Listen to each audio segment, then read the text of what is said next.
hi, hon. Kathy get home yet? Yeah, she went upstairs. Oh, went right up to her room, huh? That's bad. What do you mean? Papa, we're all gonna have to be especially nice to her. What happened?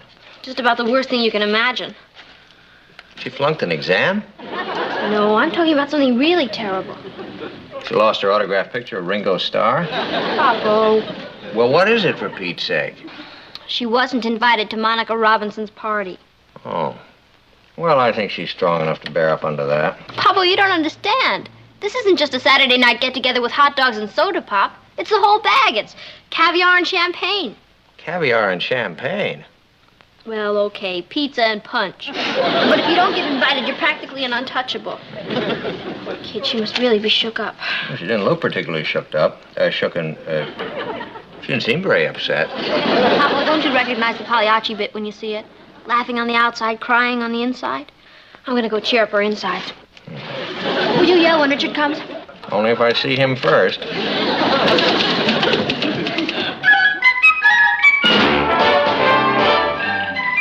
Meet Kathy, who lived most everywhere, from Zanzibar to Berkeley Square. But Patty's only seen the sights a girl can see from Brooklyn Heights. What a crazy pair. But they're cousins, identical cousins all the way. One pair of matching bookends, different as night and day. Where Kathy adores a minuet, the ballet russe and crepe Suzette. Our Patty loves her rock and roll, a hot dog makes her lose control. What a wild duet. Still they're cousins, identical cousins, then you'll find. They laugh alike, they walk alike, at times they even talk alike. You can lose your mind when cousins are two of a kind.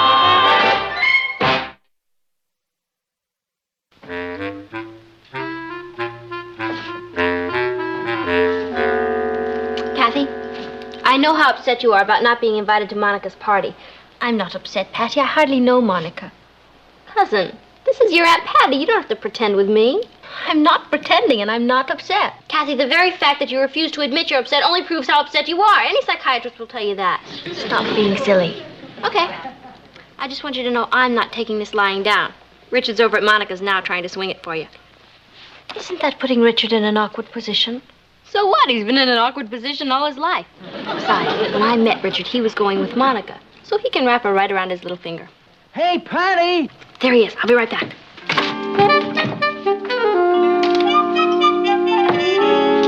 Hi. How'd you make out? No sweat. Monica said she'd love to have Kathy come over. Oh, that's great. There's just one little complication, Patty. It seems when Monica invited me, there's, something I didn't realize. Yeah? Well, you see, she expects me to be her date. What? Yeah, and that kind of puts me in an awkward position. That's okay, Richard. I understand. You do? Really? Oh, sure. You go ahead to the dance and have a good time. Enjoy yourself. There's just one little thing I want you to do for me. Well, sure, Patty. What? Get out of here, you ankle biter, and never show your fangs around here again!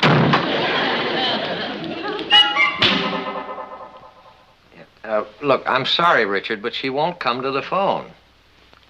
I told her it was vitally important, but she said... Well, let me put it to you this way, Richard. I'm afraid you're involved in the Cold War, and you'd better think of this phone as the hotline. I mean, use it only for something important, like World War III. Right. Goodbye. Martin, do you think I ought to go up and talk to her? She said she just wants to be alone. She didn't have any dinner. She's upstairs just moping around. I really think we ought to do something. Natalie, when the Greta Garbo virus strikes, you just have to give it time to wear off. But Martin...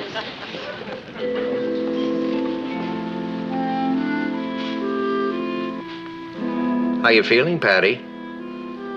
Fine. Would you like a sandwich, dear? No, thank you, Mom. I just came down for a glass of water.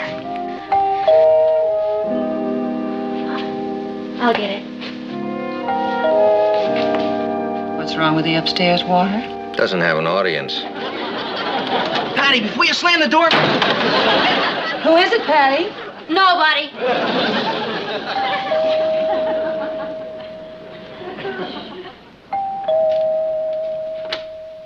What do you want, Richard Arnold? Richard Arnold? Benedict's brother. Patty, will you please open the door? I've got some great news for you. You taking me to Monica's party? Well, no, but...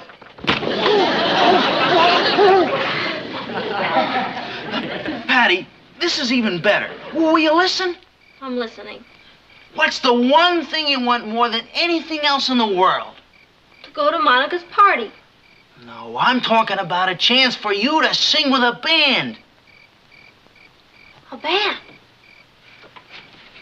Well, sort of a band. I know these guys, and they've got a group, and they're looking for a vocalist. And I've practically sold them on using you. Are you putting me on? I swear. Oh, Richard, that's absolutely boss. Then I can tell them you're interested in singing with them? Sure, if they'll play at my party. Well, I'm sure they will. What party? The one I'm giving the same night as Monica's. With live music. I'll knock her right out of the box.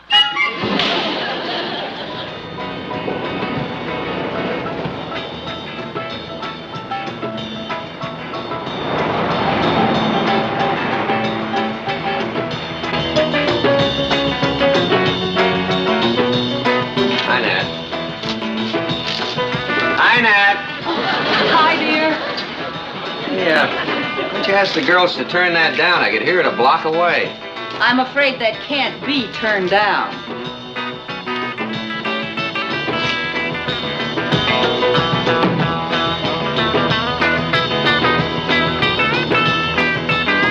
Who are they? The Shin Dogs. I don't care what's ailing them. I just want to know who they are.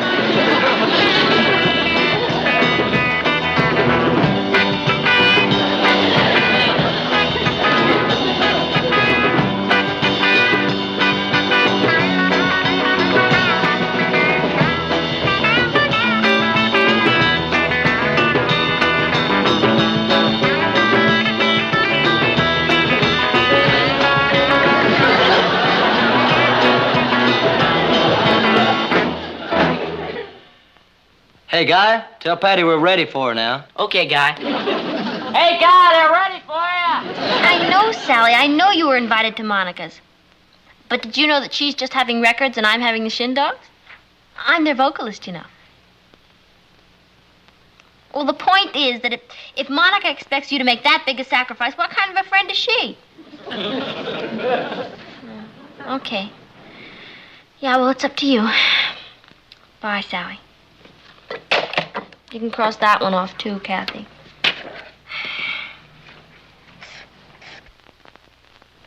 Will you make the rest of the calls while I go down and rehearse with a group? All right, Patty, but it really doesn't seem much use. We'll keep at it anyway, okay? You know, that's what I like about you English. You never say die.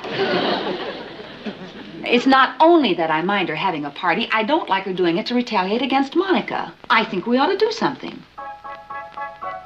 How about an anonymous call to the police? I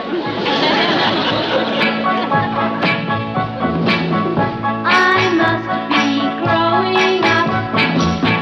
I'd like to run and hide. There's something going on. I'm on it up inside. Tonight he held my hand, and when our fingers touched, I felt butterflies.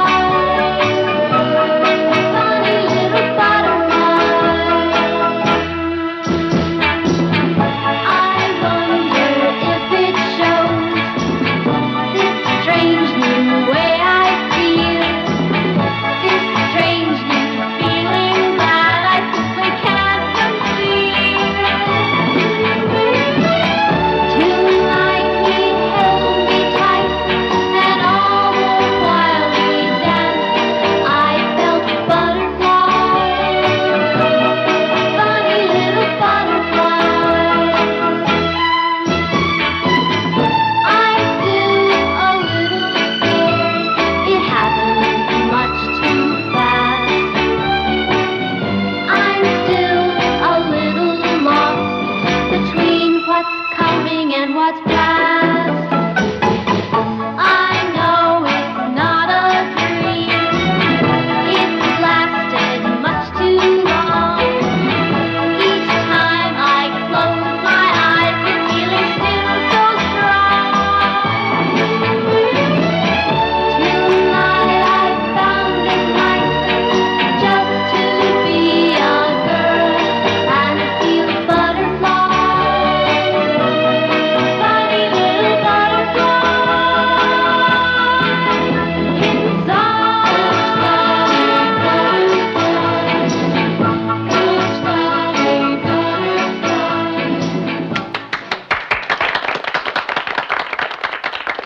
Gosh, Patty, that was great. We're lucky to have you with us. How lucky to be here. Welcome to the club. Thank you. great. Yeah, that was really outside. Patty.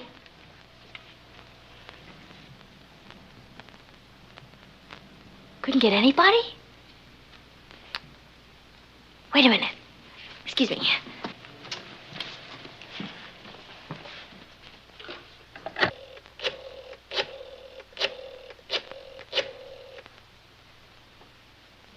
Hi, Rich. Patty. Rich, I want you to call Monica and tell her that I'm going to be very big about the whole thing. And if she's willing to merge her party with mine, I'm willing to throw in the live music.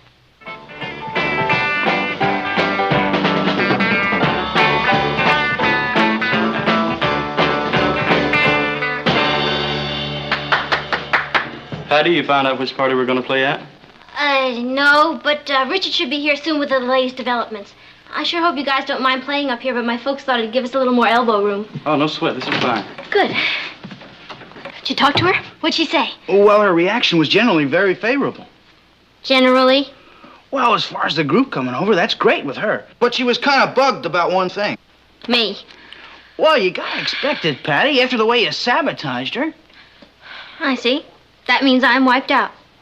That kind of leaves us in a bind. What do we do now? I'll tell you what you're going to do, fellas.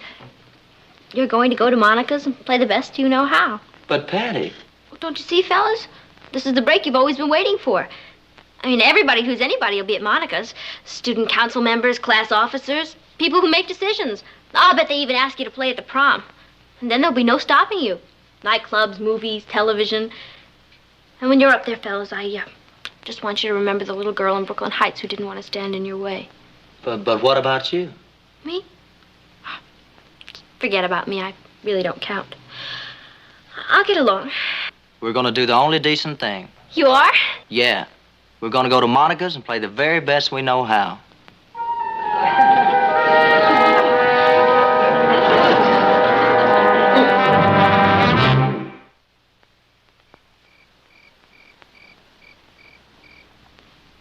What's that funny sound? Silence. It's refreshing, isn't it? What a week. You know, Nat, sometimes that girl of ours does things that really renews my faith in parenthood. You mean like insisting the boys play without her? And telling Kathy to use her best dress and telling her to go to the party and have a great time. And you should have heard her. She was so bright and cheery. I'm not disturbing you, am I? No. We were just talking about you. Oh? Patty, I know you've had a lot of disappointments this week, but I want you to know I'm very proud of the way you handle yourself. Oh, well, it's nothing. I mean, what's a party anyway? It's not a matter of life or death, is it? That's my girl. I'll get it.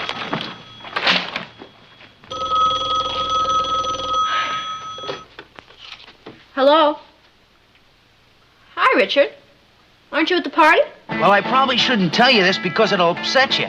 But if I don't tell you, it might upset you even more. Will you stop being so mysterious? What is it? Well, there's an uncle of Monica's here at the party. And somebody told me he's owner of the Howard Record Company. You mean a company that makes records? What else? Oh, Richard, I'll never forget you for this. Well, what are you gonna do, Patty? Never mind. Just put Kathy on the phone.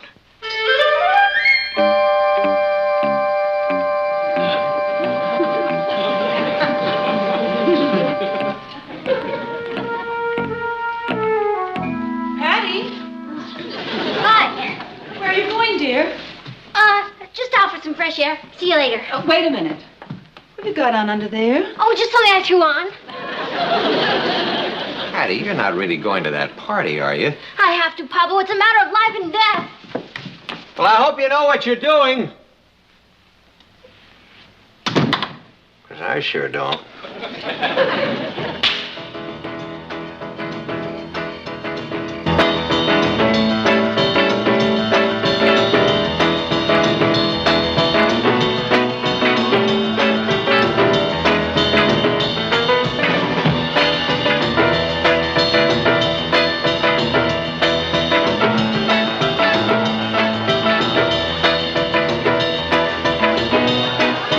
Where did you disappear to? Why, I was just making a telephone call, Monica. To another girl, I suppose. Not unless you consider my mother a girl.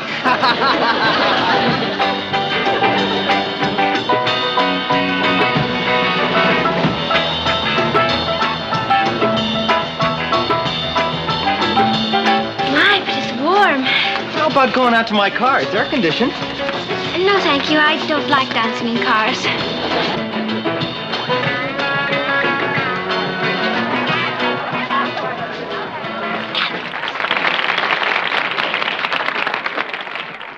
My, but it's suddenly gotten chilly, hasn't it? It has? Yes, would you mind getting me my sweater? I've got a heater in my car. With long sleeves? Thank you. Her uncle's still here. Hurry up. Go on. Kathy, I don't know how to thank you for this. That's all right, Pat.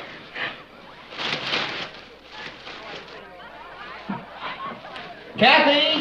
Here I am. Got your sweater? Oh, thank you. Would you be a dear and get me a cold drink? I thought you were chilly. It just warmed up.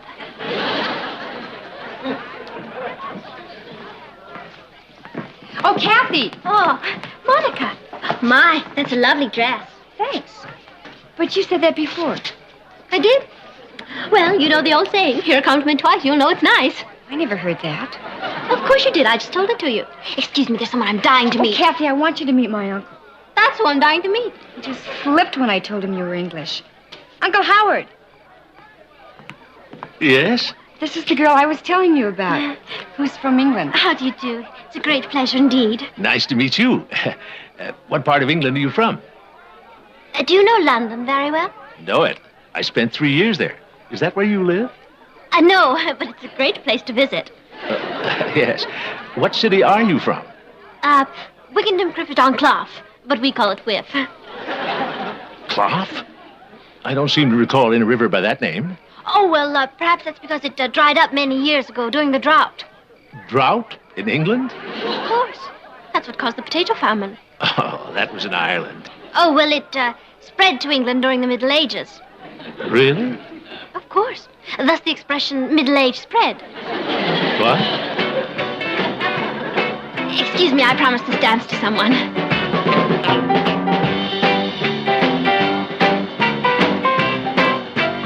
Richard, there's something funny going on around here. Where? I like a good laugh. A piece of pizza? No, thank you. Hey, Monica, is the Howard Record Company a big outfit? It's listed on the stock exchange. No kidding. Oh, I just asked because I haven't seen any of their records. Records? My uncle's in the hot dog business. But Everybody makes that mistake because his name is Howard Record. Howard Record? Holy moly!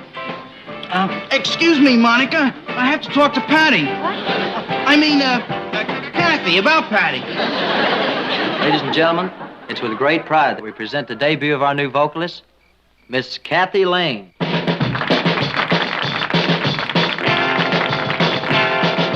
I've got a neighbor, he's a nice young man, lives just across the way. And every morning when he goes to work, you can hear him say, inner-idiot I am, inner-idiot I am, I got married to the widow next door. She'd been married 7 times before, and everyone was an innery.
That's Patty, isn't it? Patty who? Well, I'm going to put her away. You've got your nerve, Patty. Oh, Monica, you're wrong. I'm Kathy. Oh, yeah? So when did you go home and change your dress? I just had to come and tell you how much I enjoyed that. You're very good. Thank you. Will you please leave? Will you please flake off? I'm trying to talk to your uncle. I do have to run along, but before I do, I was wondering, is there any chance that you could use us? We work very cheap. I beg your pardon. Well, the Howard Record Company has always been one of my favorites, and we'd love to work for you. Well, I'm a little confused. Why would you want to work for my company? Oh, let's face it, every singer likes to make records. Oh, what? Records? You mean you thought... Patty, let me present my uncle, Mr. Howard Record of the Howard Record Company. He makes hot dogs. Hot dogs? Oh, the best. Oh, wait till I tell the gang about this. They'll die laughing. Now, wait a minute, Patty. You gotta remember, I went way out on a limb for you. Richard, do me a favor. The next time you decide to go out on a limb, just keep right on going.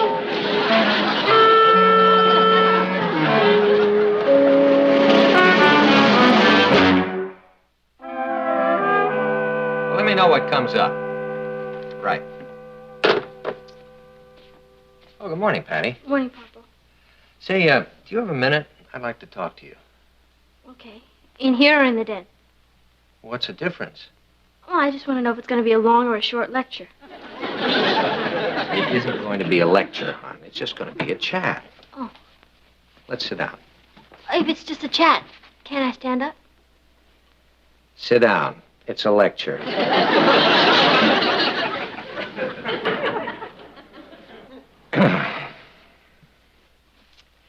Now, in the first place...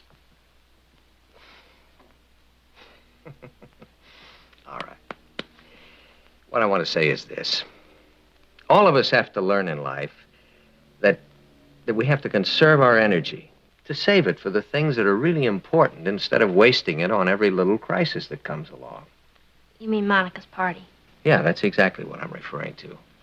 Now, let's just take a look at what happened to you. All of the pain and the disappointment you went through. In the first place, you tried to organize your own party.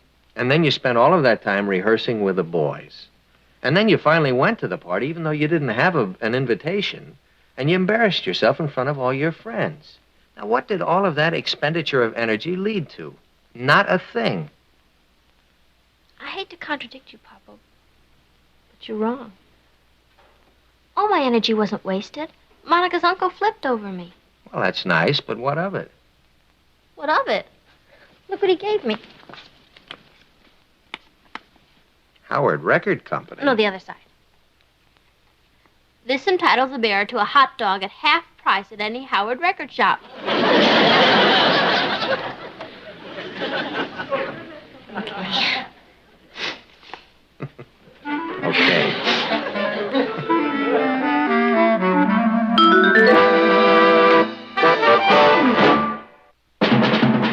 Here's Kathy, who's lived most everywhere, from Zanzibar to Berkeley Square. The Patty's only seen the sights a girl can see from Brooklyn Heights. What a crazy pair! But they're cousins, identical cousins, and you'll find they laugh alike, they walk alike, at times they even talk alike. You can lose your mind when cousins are two of a kind. Invented a new capsule. I'm about to send it into space. It's pretty funny for a mother. You know who's a good cook, too?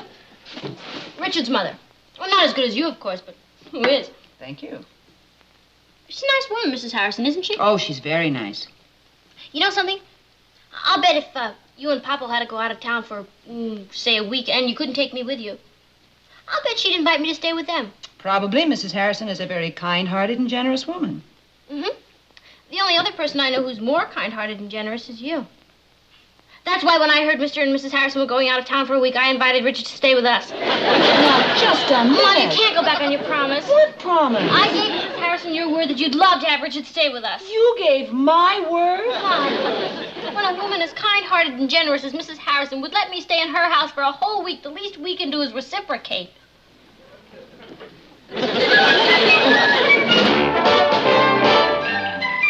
Meet Kathy, who lived most everywhere, from Zanzibar to Berkeley Square.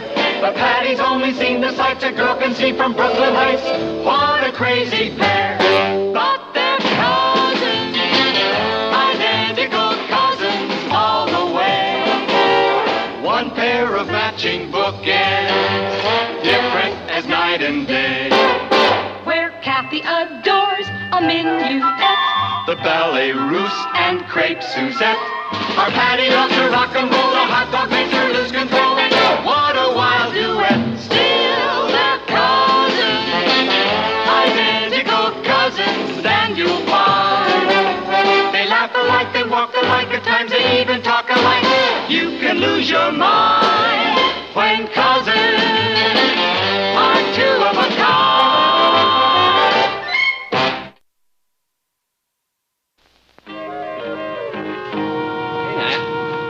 I got the cot. Oh, good. The Kentners had an extra blanket. Let me ask you something. Do you really think it's a good idea, Richard staying with us? Who had a chance to think? I was so dazzled by your daughter's logic, I was happy to quit while I was ahead, before she talked me into adopting him. He can blind you with footwork. Oh, well, it'll all work out. It's only for a week. Hi, Mrs. Lane. Hi, Mr. Lane. Hello, Richard. Patty, Richard's here. Well, welcome to the harem. Harem. That's a good one. That's because there's so many women around, huh? You get a wonderful sense of humor, Richard. It'll be a real joy having you here this week. Hi, Rich. Hi. We got you set up in Ross's room. Hey, that's great. Oh, let me help you with that, Joe. What do you got in that thing? Oh, just some clothes, my shaving equipment, and my weights. Weights? Yeah, for developing his muscles. Thanks. I knew they weren't for developing his mind. Don't worry about these weights, Mr. Lane. I'll be as quiet as a mouse with them. Sure.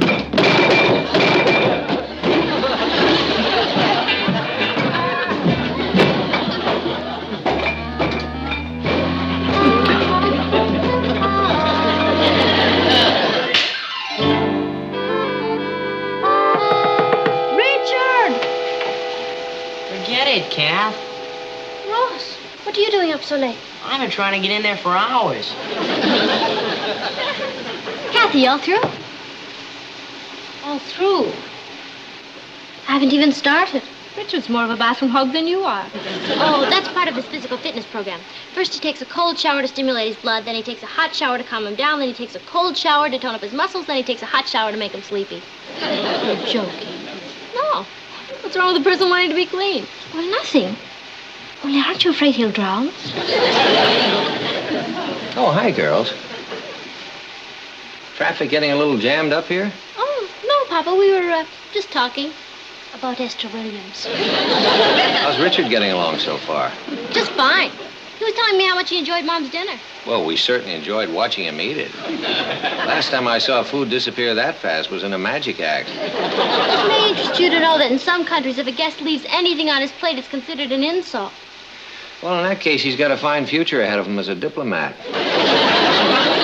Well, either Richard is finished or the reservoirs run dry. Nothing like a bunch of showers to make a guy feel sleepy. Oh, you go ahead, Patty. No, Kathy, that's okay. After all, Richard is my guest. No, you go ahead. No, go on, really. Look, if anybody has to be inconvenienced, it should be me.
Ross? Ross? Ross? Are you awake, Ross? No. Now that we're both awake, why don't we talk about something? What about? Oh, I don't know. We can think of something to talk about. Did you hear that bugle? It's funny you should mention that. Did I ever tell you about my cousin Fred? Who? The one in the Marines. Boy, is he in great shape. Rugged, you know what I mean? He's in such great shape you could hit him in the stomach with a sledgehammer and he wouldn't even feel it. What's he doing blowing a bugle at this time of night? And you know why he's in such great shape? Now get a load of this. He never sleeps on a mattress. None of the guys in his company do. Even when they're in camp, they sleep on the floor. Now, what do you think of that? Oh, I think it's a great idea. But I'm going to be an atomic scientist, and they all sleep in nice soft beds like this one. Good night, Richard.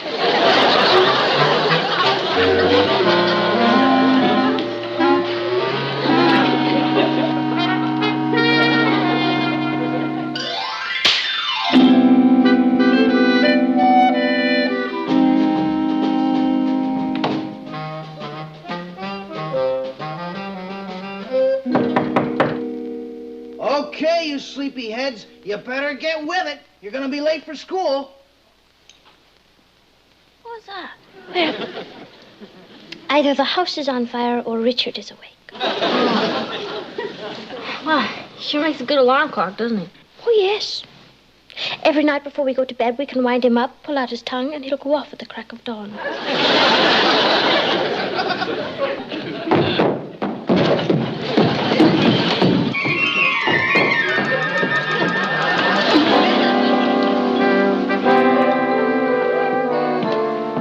Morning, Mrs. Lane. Morning, Twinkle Toes. Huh? What would you like for breakfast, Richard? Oh, don't go to any trouble for me. Just some juice and milk will be fine. Don't be silly. I can't send you to school on an empty stomach. How about some hot cakes? Batter's ready. Well, if it's ready, I wouldn't want it to go to waste.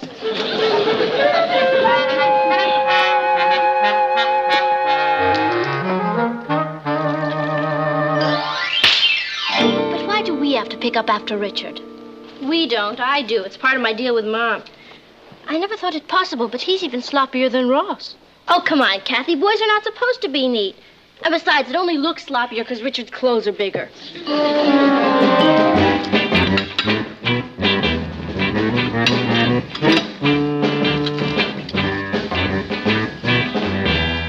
Boy, Mrs. Lane, I sure love those hotcakes.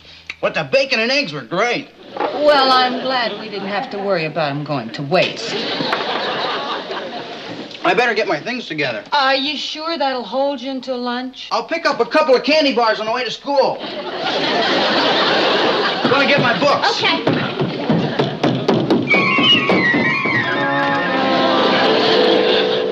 Morning, Mom. Boy, would I like some hotcakes. I'm sure you would. Good morning, Aunt Natalie.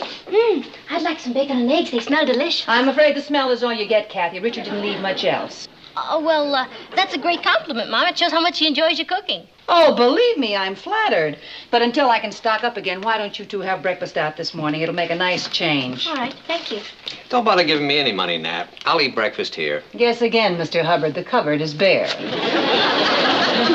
Richard? It was like an invasion, the appetite from outer space. That's not fair. Richard's a growing boy. He burns up a lot of energy. Say that again. Good morning, Mr. Lane. Are you gonna be long, Patty? No, we're ready right now. Oh, you kids sure ate fast. Well, let's go. Have a good day. Goodbye. Isn't he too much? I mean, now, where else are you going to find a house guest like that? Bye.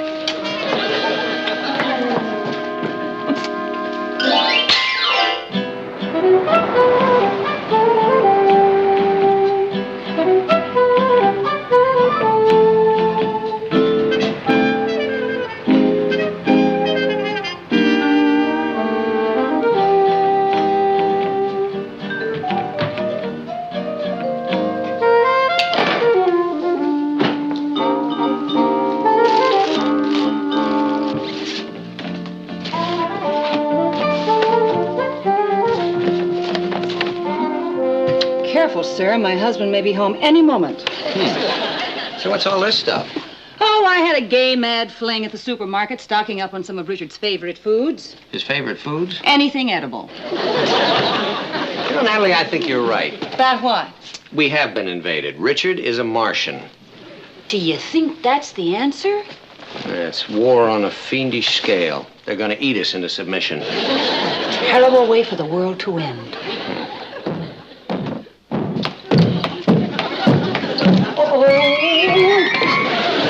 I'll get him to stop. Richard, will you please? I'll get him to stop, Papa.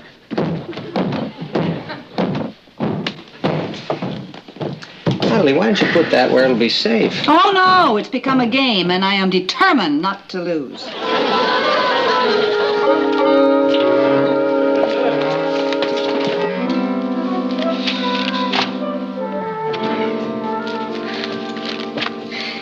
See? I got him to stop jumping. Good. He's working with his barbells now. They don't make so much noise. Good. That'll help his appetite. He's wasting away. Oh, we got a card from Richard's folks this morning. They're having a wonderful time. Wish I was there.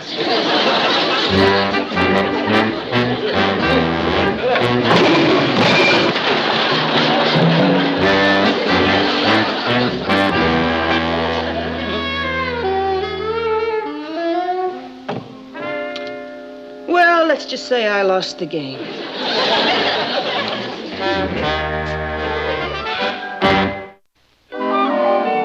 One moment, please. I'll call him. Richard! Long distance.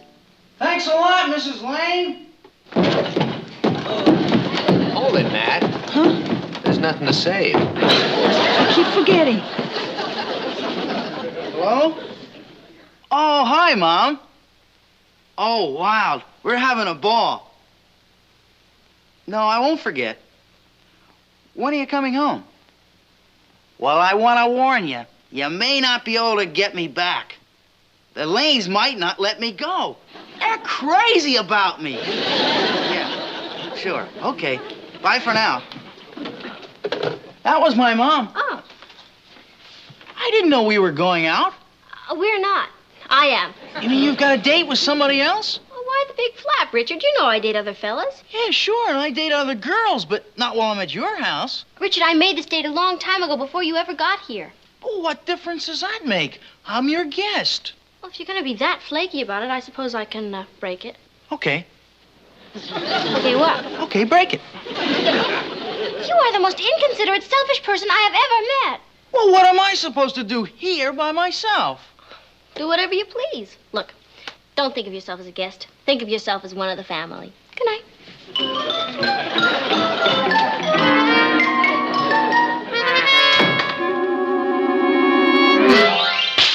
I mean it, Freddie. If you like poetry, you'll absolutely flip for this book. It's a collection of the lyrics from all the Beatle albums. It's... Richard! Well, I didn't realize it was that late already. What do you think you're doing? Come on in and sit down and make yourself comfortable. How have you been, Freddie? Okay. Richard! We haven't seen you around here lately, young fella. I guess school's been keeping you kind of busy, huh? Yeah, kinda. Richard! Well, the only way to get ahead is get the nose down to the old grindstone. I remember when... Richard, aren't you getting a little tired? Tired? Heck no, Patty. Tomorrow's Saturday, and I... Oh, you two want to be alone. Well, I guess maybe I am getting a little tired. Don't stay up too late, you two. Oh, those kids. I'll go get you that book. I want to hold your hand.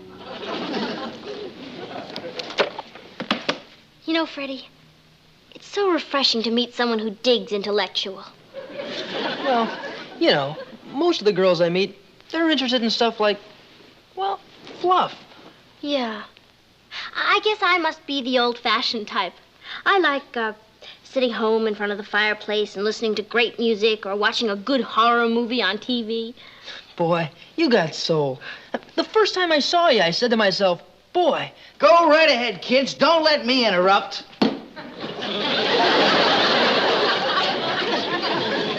What were you saying, Freddie, about The first time you saw me? Oh, yeah. The first time I saw you, I said to myself, You kids want something to eat? No! Thank you. Go on, Freddie. huh? Where was I? The first time you saw me, you said to yourself, The first time I saw you, I said to myself, I don't remember what I said. it started with, boy. Oh, yeah. The first time I saw you, I said to myself, boy. Now, don't pay any attention to me, kids. Just pretend I'm not here. You know, maybe I better take off. I mean, it's getting kind of late. Later than some people think. I'll see you at the door. Leaving already, Freddie? Yeah. Well, now that you know where we are, don't be a stranger. Thanks a lot.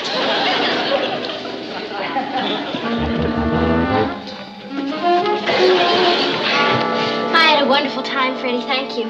I'll call you tomorrow, Pat. Okay, bye.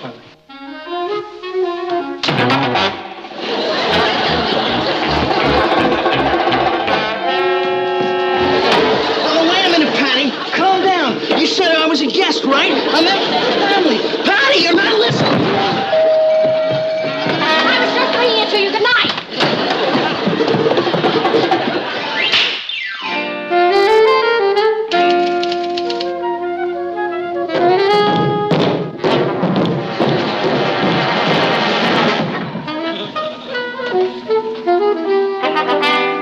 Sorry about that. I dropped my shot put. Oh, that's all right, Richard. I'm going down to practice now. Fine. See you later. Well, he may not be too bright, but he's clumsy. Stop. What do you think Ross is going to be like in a few years? You trying to get me to leave home?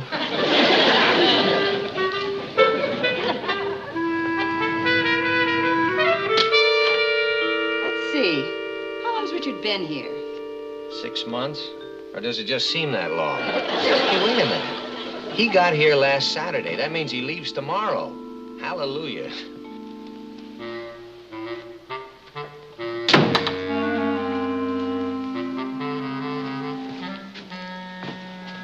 I forgot my money.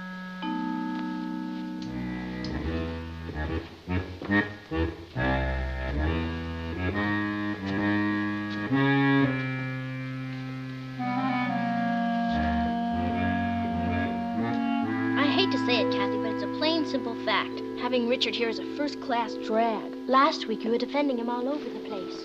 Well, that was last week. I'll tell you something. You never know a man until you've lived under the same roof with him. That's original. I'm sorry to have to say this, too, but Richard is inconsiderate and stubborn, and he eats like an army of warrior ants.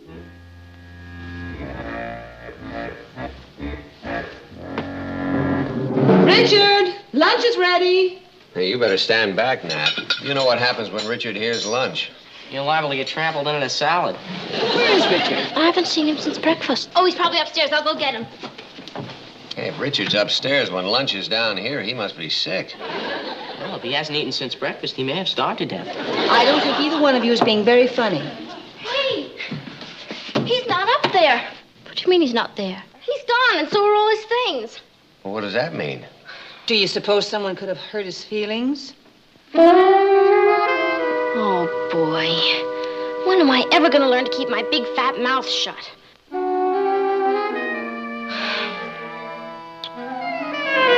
You don't have to apologize, Patty. I must have been the creep of all time. Oh, I wouldn't say that. You wouldn't? No. Maybe you were a little noisy, but nobody's perfect. Oh, I never said I was perfect. Oh, what I mean is you're only human. Oh, I know I have my faults. Oh, so what of it, Richard? Look, every teenage boy is sloppy and clumsy. And eats like an army of warrior ants.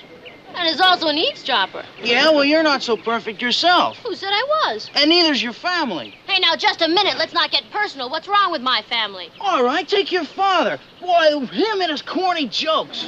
Corny jokes. I noticed you got hysterical every time he opened his mouth. Oh, that's because I didn't want to hurt his feelings. I was being polite. Oh, just like you were being polite when you ate everything in the house except the furniture? Well, I might have eaten an awful lot, but I didn't enjoy it. Oh, no, you just didn't want to hurt my mother's feelings. Yeah, well, she can't cook like my mother. She doesn't have to. so she only has to feed people, not a human garbage disposal. The way you slop around with all that grease all over your face and those curlers, you sure don't help a guy's appetite any. Richard Harrison, you are the rudest, most ungrateful person I have ever known, and I never want to see you again. Boy, is she sensitive. You see, honey, when two people live together, their personalities are bound to clash and create some friction for a while. But I thought I knew him so well. Look at it this way, dear. It's kind of a rehearsal for marriage. If that's the rehearsal, I'm not sticking around for the show. You'll change your mind. Now, of course you will. Marriage is a series of adjustments. Rough edges have to be smoothed out, compromises made, and that's a full-time job. That's what I said. I'm not sticking around for the show. Believe me, darling, it's worth the effort. Well worth it. Did you two go through all that torture? I'll tell you a little secret. We still do occasionally. Well, anyway, I guess I'll just have to find somebody else to rub edges with. After that hassle we had, I'll never see it. I'll get it.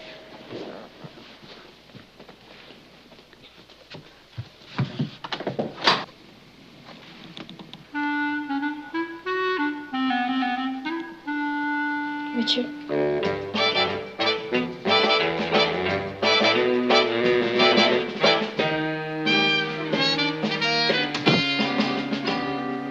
Well, hello, Richard. Hi, Rich. My mother told me on the phone to give you flowers after I left. Richard, wait a minute. Now, look, we've all known each other too long to let a little misunderstanding ruin our friendship. He's right, Richard.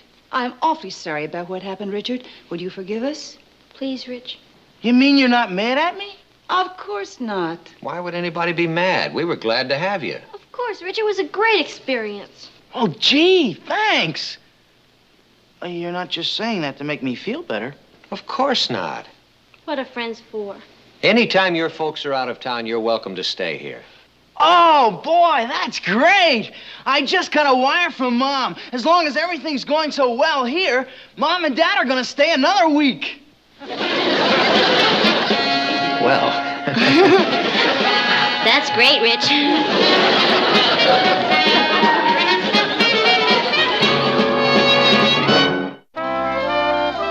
Eileen, you know, you really turned me on. Are you sure it's all right? All right. It's a guess. No, I mean my being here. Well, sure. Why wouldn't it be? I don't know. It's just kind of spooky. Your date bringing you to another girl's house. Oh, don't worry about that. The Lanes want me to feel like one of the family. I know, but You know still... what I said to myself the first time I saw you? Richard. That's right. I said to myself, Richard. Hi, Rich. Oh, hello, Eileen. Say, would you kids like a sandwich? Now? Well, sure. You come out of the kitchen and I'll fix you something nice. Patty, we're not hungry and we're not going into the kitchen. Oh, all right. Then I'll go in and get a sandwich and come back here and we'll all sit down and have a nice little chat.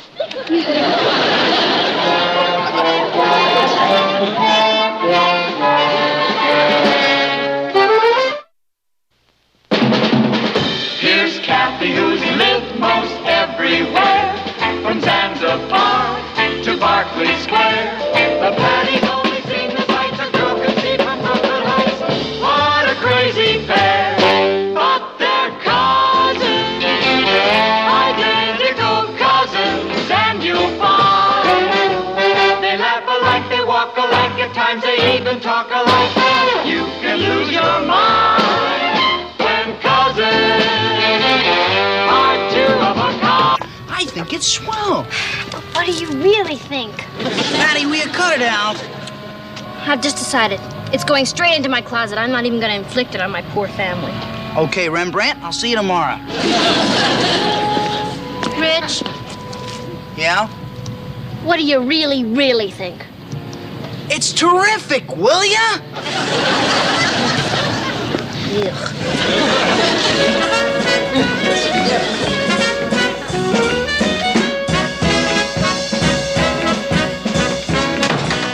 Oh, hi, honey. Hi. How's school today? Oh, great. Say, what do you got there? Nothing. Daddy, what are you smuggling into the house? Well, something I painted in art class today. A painting? Well, let's have a look. Nah, you wouldn't be interested. Of course I would. Let's see. Okay. Now, Mom, if you absolutely hate, loathe, and despise it, and you will, you don't have to say it's wonderful. Patty, it isn't as though I were expecting a genuine Picasso. Oh, what? Oh, I think it's charming. I really do. It's in a style they call op art. It certainly is. That's a new school of painting. Yes, I know. Which I just flunked out of is what you're trying to say, isn't it? Not for a moment. Here, let's take it into the living room where the light's better. You really think you should? Certainly. Imagine, we've got a painter in the family. Meet Kathy, who lived most everywhere, from Zanzibar to Berkeley Square. But Patty's only seen the sights a girl can see from Brooklyn Heights. What a crazy pair! But they're cousins, identical cousins all the way. One pair of matching bookends, different as night and day. Where Kathy adores a minuet. The ballet russe and crepe Suzette. Our Patty loves to rock and roll, a hot dog makes her lose control. What a wild duet! Still they're cousins, identical cousins, and you'll find they laugh alike, they walk alike, at times they even talk alike. You can lose your mind when cousins are two of a kind.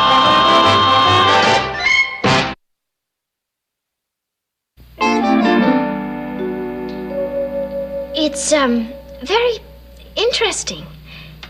It shows a great feeling for color and design. You see? Kathy likes it too.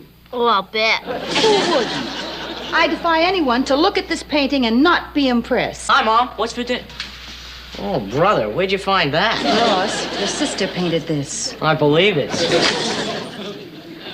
Well, sis, can't win them all. You see? Now he's honest.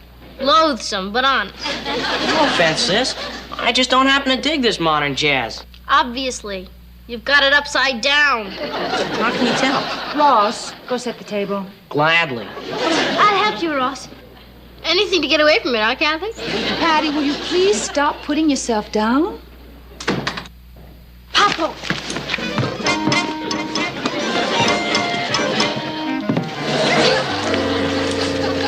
Hi, ladies. Hi, honey. How'd it go today? Oh, just the usual thing. Earthquake, war, shipwreck. What's new here? Guess who painted a picture in art class? Oh, you're not taking that up again. No. Patty. Oh, Patty.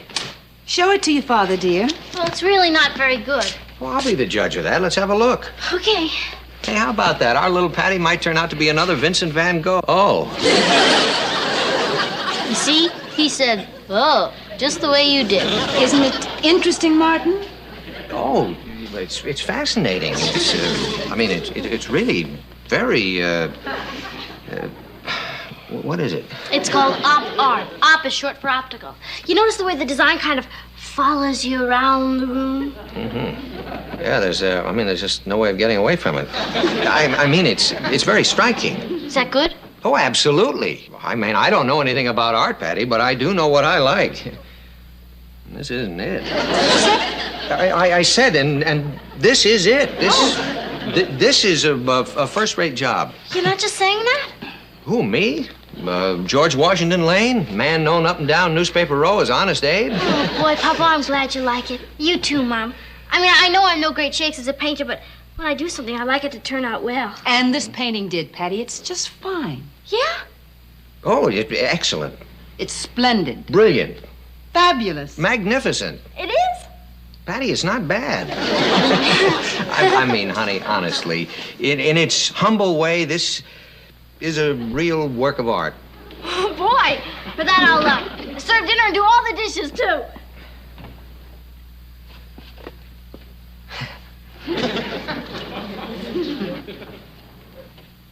Well, my love, mission accomplished.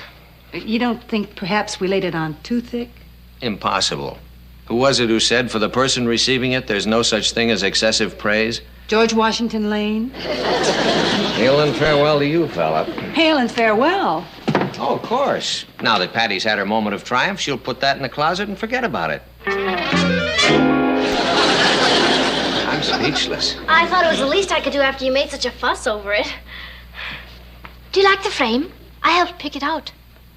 Oh, thank you, Kathy. That was very sweet of you. And it was her idea to hang it over the mantel, too. Excuse me. You know, Papa, I was going to put it in your study, so every time you looked up from your typewriter, there it'd be. Would you rather have it in there?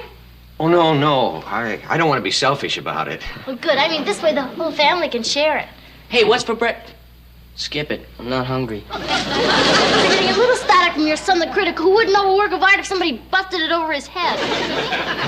It means a lot to realize that day after day, this is going to be waiting for me when I come home from work. Just think, Papa, even years and years from now, when I'm married and moved away, it'll still be hanging there. That's a beautiful thought.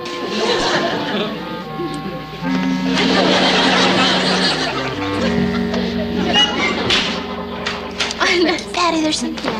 Oh, hi, Cynthia. We're over here. Hi, Patty. Just a second. Louie, listen, about those 2 malteds I owe for. 80 cents. Well, I still can't pay. But look, Louie. Here's a painting that I did in school. That's a painting? It's called Op Art. It's the latest thing. In the chic galleries, it's in. In Louie's malt shop, it's out. Louie, get in the swim. Listen, cancel the 80 cents and this is yours. You can hang it up on your wall. Tell you what. You get that thing out of here, I'll not only cancel the 80 cents, I'll make you a free malted. It's a deal. Hi. Hi. What's with the painting? My daddy told me to get it out of the house. My dad told me to put mine in the attic. We don't even have an attic. Must be terrible to have parents who don't appreciate the finer things. Get her. I suppose your parents flipped when they saw yours. No, not exactly. They merely said it was brilliant, charming, magnificent, superb, and a great work of art. That's what they say. Next thing you know, it's attics, Phil. Depends on the caliber of the painter. My painting's hung over the mantel. I don't believe it. It's true. We put it up this morning. This morning? That gave your folks all day to get rid of it. Very funny. Okay. My painting is available for public viewing at any time. Well, don't count on it, Patty. Your mother's probably using it right now to wrap up a fish. If that's what we're having for supper, I'm having a hamburger. No, it's not for supper. One of our neighbors brought it home from a fishing trip. I'm going to freeze it. Speaking of dead fish, Mom, when are we going to get rid of that painting of Patty's? Oh, Russ, I think you're being very unfair. I'm being unfair. Do you remember yesterday when Billy Watson came over and he got that stomach ache and we thought it was the apple he was eating? Yeah? Well, it wasn't the apple that made him sick. Will you stop exaggerating? Well, you saw him. He took one look at the painting, blinked his eyes, fell down and fainted. What about your homework? Who can study with that nightmare in the house? Every time I think of that painting, my little body starts to quiver. Well, you know, I seem to remember last Christmas, you brought home a couple of ashtrays that you had made. And everybody in this house was very polite about it. I'll make you a deal. You cover up Patty's painting with cigarette butts the way you did my ashtrays, and I'll be polite, too. Well, I happen to think that it's a very interesting painting. Tell me one thing you like about it, except for the fact that it can be used as a dartboard. Ross, one more word about that painting, and we're going to hang it in your room. I did...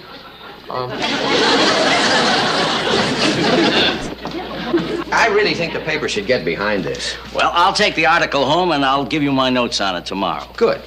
How about a cup of tea before you go, Mr. Blodgett? Well, thanks. That'd be very nice.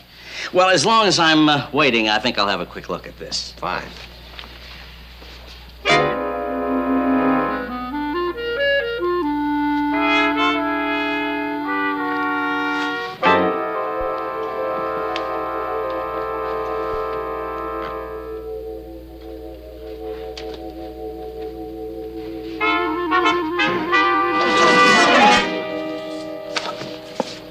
Okay, I give up. What is it? Patty Lane original. Original what? Painting. Oh, I see. A painting Patty painted, huh? Yeah, in school. TJ, I want you to tell me honestly what you think of this. Honestly? Honestly. Remembering that you're Patty's godfather. I love it. Gee, I can't tell you how happy you just made me. Happy? Yes, because we have a tradition in this household. When a guest admires one of our possessions, he gets it. No, Martin, really, you're too kind. No, I want you to have it, TJ. I couldn't. I know what it means to you. No, TJ. If you knew what this meant to us, you'd take it. I really do have to run now, Martin. I'll see you later. What about your tea? Forget it.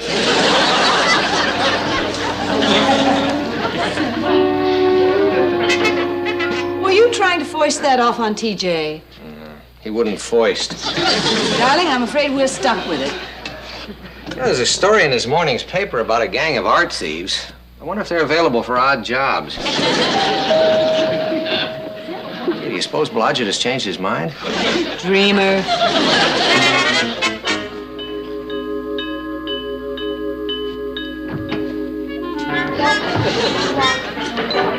Darling, you remember Mrs. Marlowe? Good afternoon, Mr. Lane. I just came by to fetch the rocker Natalie promised us for the church auction. Oh, the rocker. I'll give you a hand with that now. Thanks. Excuse us. Oh, yes, surely.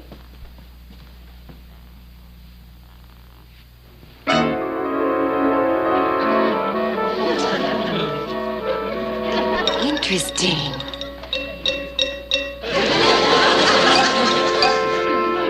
Fascinating. Be careful on the stairs, dear. Well, here it is. Oh, thank you. My, that's interesting, Natalie. Is that something new? Oh, yes. We just acquired it. It's lovely. It is. I mean, it is. Very unusual. Only one of its kind. I'll bet it was very expensive. No, the value is largely sentimental. Every time we look at it, we choke up. Oh, dear. Then I don't suppose you... You don't suppose we'd what, Mrs. Marlowe? No, I can't ask you. Mrs. Marlowe, I beg you, ask. I was wondering whether you would even consider donating it. To your auction? Martin. It's yours.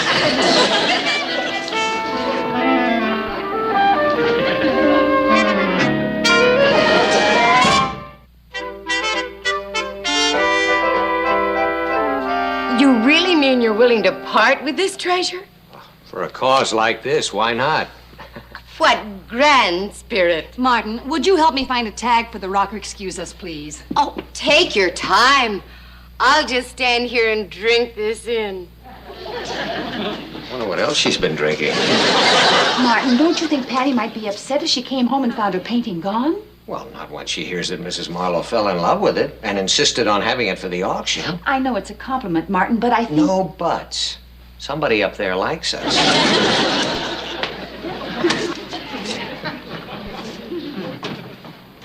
Well, here we are, all set. Oh, thank you. My car's outside. Oh, I'll take it out for you. And I'll bring the other donation. Aren't you a pair of darling people? Oh. Patty will be so delighted. Patty? Oh, yeah, Patty painted this. And when I tell her that you just had to have it for your auction... Yes, indeed. After you, dear lady. Bless you. All right, girls, follow me. Patty, take my advice and send us home. No, not until you get a look at where my painting is hung and I get a look at your faces while you're looking. Follow me, art lovers. As we enter the main room, you will notice an original Patty Lane titled... You were saying, Patty? Oh, don't feel bad. That's an artist's life. They wouldn't. Of course not. It's probably on loan to the Museum of Art. Oh, come on, Cynthia. Thank you for letting us see your beautiful mantle. Come, girls.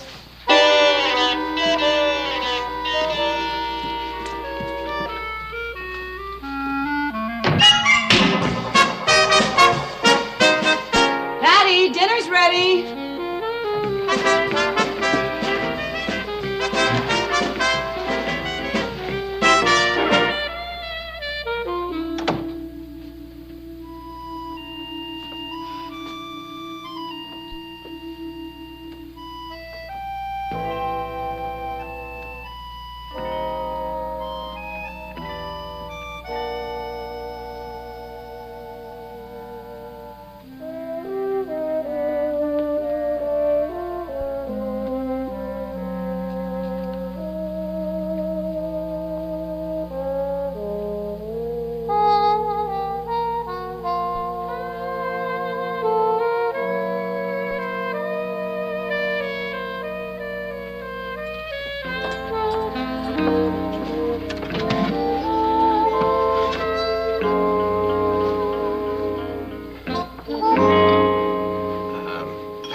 I suppose you've noticed your picture is gone. Picture? What picture? The painting you did. Oh, I'd forgotten all about it.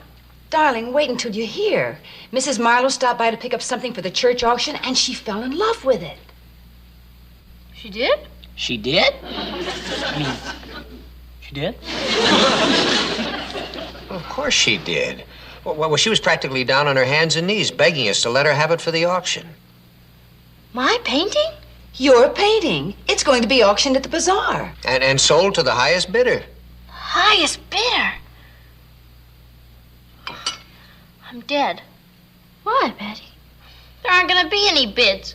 It's just gonna sit there while people stare at it and make jokes, and I'll be so humiliated I want to die.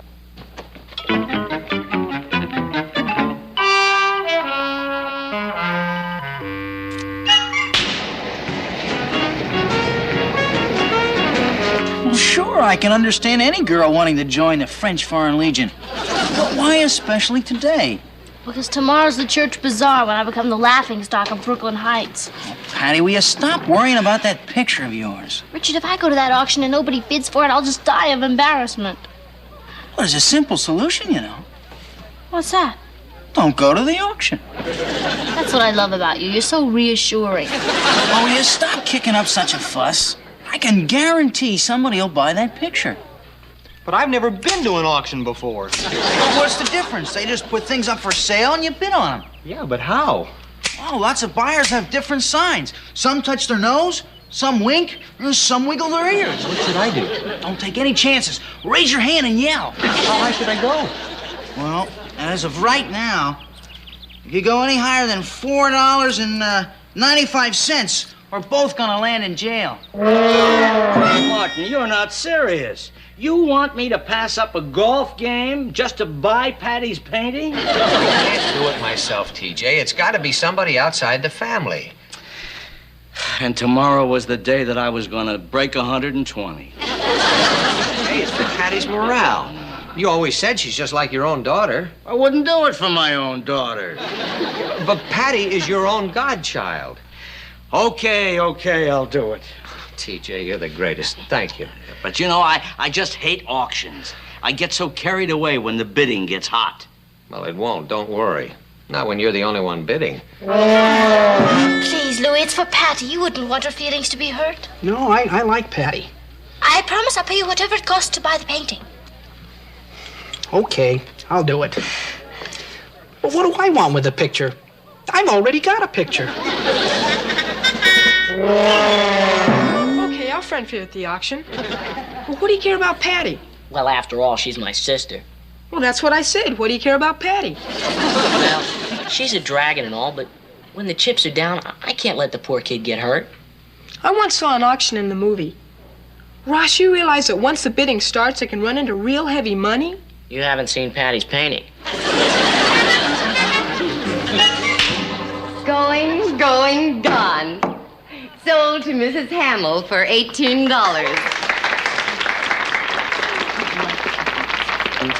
Thank you very much. I want to go home. Steady, honey. Now we have a very delightful example of modern art, painted by Miss Patty Lane and generously contributed for sale at this auction.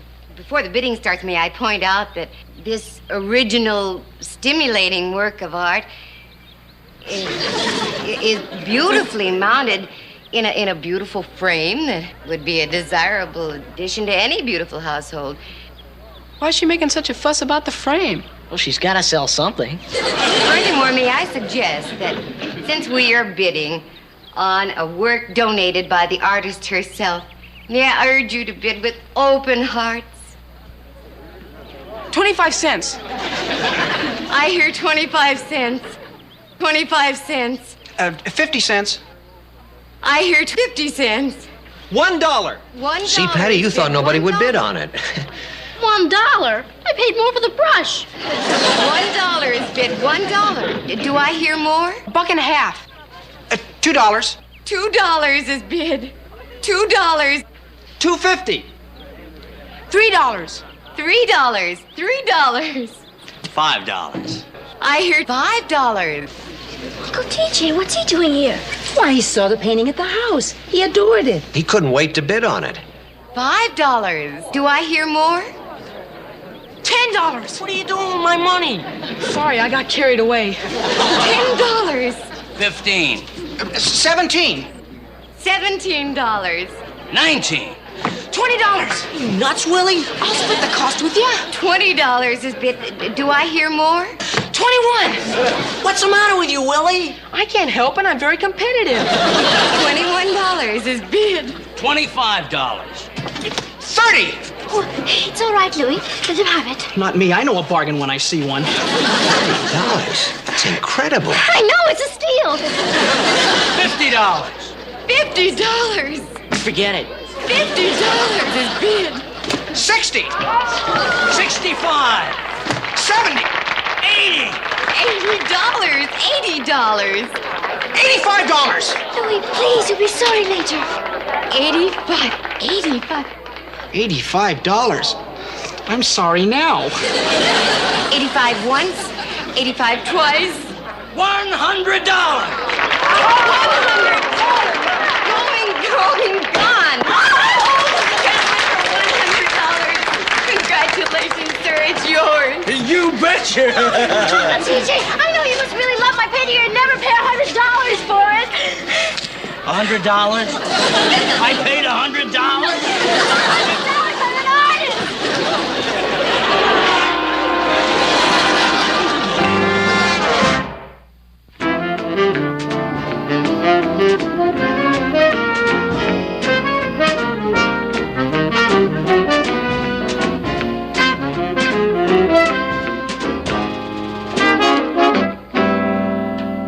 Oh, hi, hon. Hi, Papa. Patty? Uncle TJ asked me to come by and sign my painting. Isn't that sweet? Oh, he's a great guy. Yeah, I'll show you his office. I know where it is. I'll be right back. Excuse me. She's just walking on air. Oh, he's a prince, that TJ. I wonder what he plans to do with that painting. Well, I'm sure he'll think of something. Say, I'm just about finished here. Why don't you hang around for a while and I'll give you a ride home? Good. I can't wait to walk into our living room. Now. Well, here's my patron, and he's got a surprise for you. Surprise? Mm-hmm. Yes, Martin. A little surprise. Isn't he the greatest? Martin, you know the old saying, one good turn deserves another. And now it's your turn to have and to hold.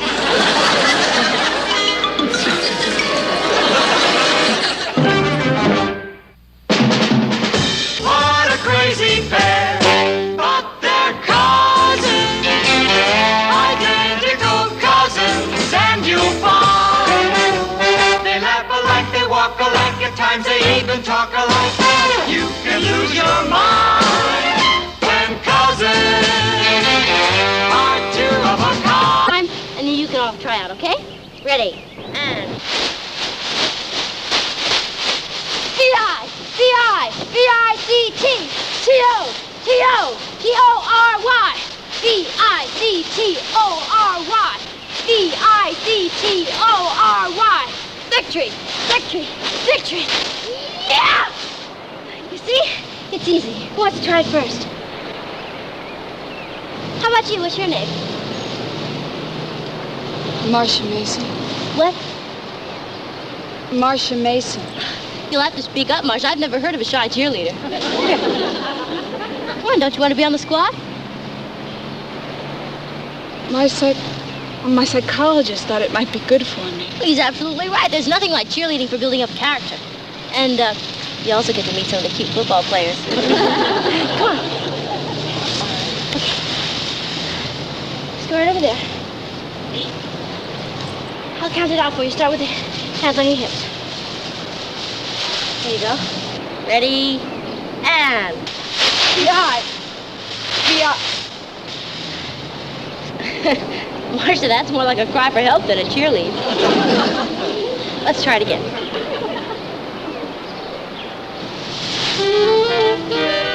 Marcia?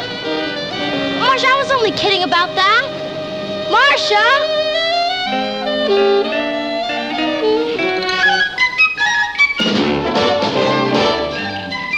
Meet Kathy, who lived most everywhere, from Zanzibar to Berkeley Square. But Patty's only seen the sights a girl can see from Brooklyn Heights. What a crazy pair! Thought they're cousins, identical cousins all the way. One pair of matching bookends, different as night and day. Where Kathy adores a minuet, The ballet russe and crepe Suzette. Our Patty loves to rock and roll, the hot dog makes her lose control. What a wild duet! Still they're cousins, identical cousins, and you'll find they laugh alike, they walk alike, at times they even talk alike. You can lose your mind when cousins are two of a kind.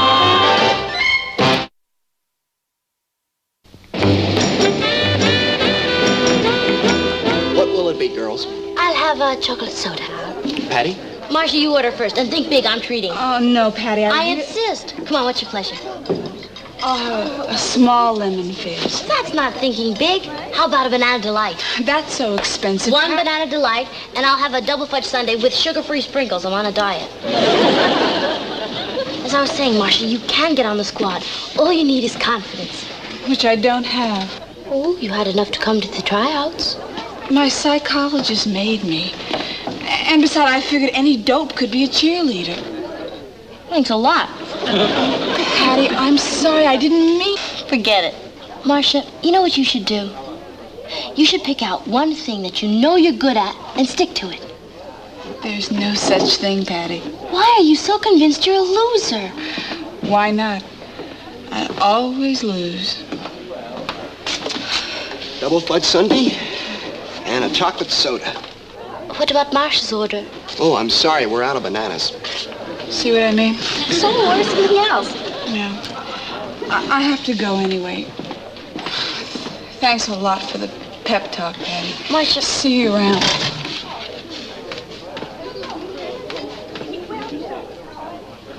Oh, my. Yeah. She needs help, Kathy.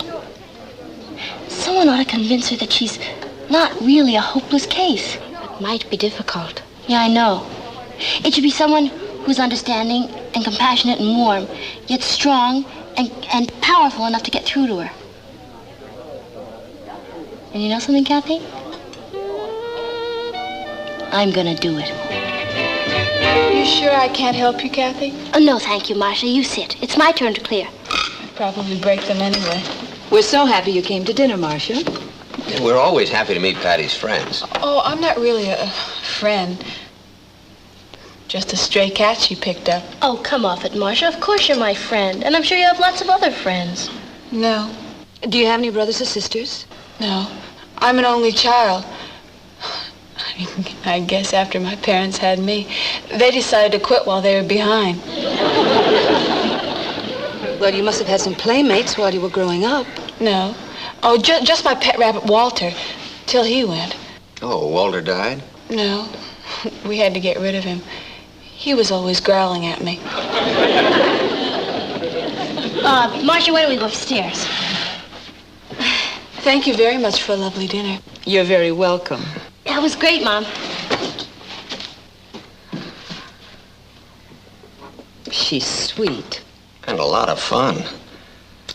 Patty's latest project, Operation Build Up. That's a pretty tall order.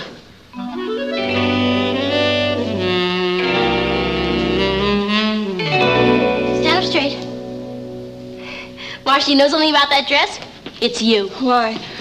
Oh, what's wrong with it, Patty? I meant it's just right.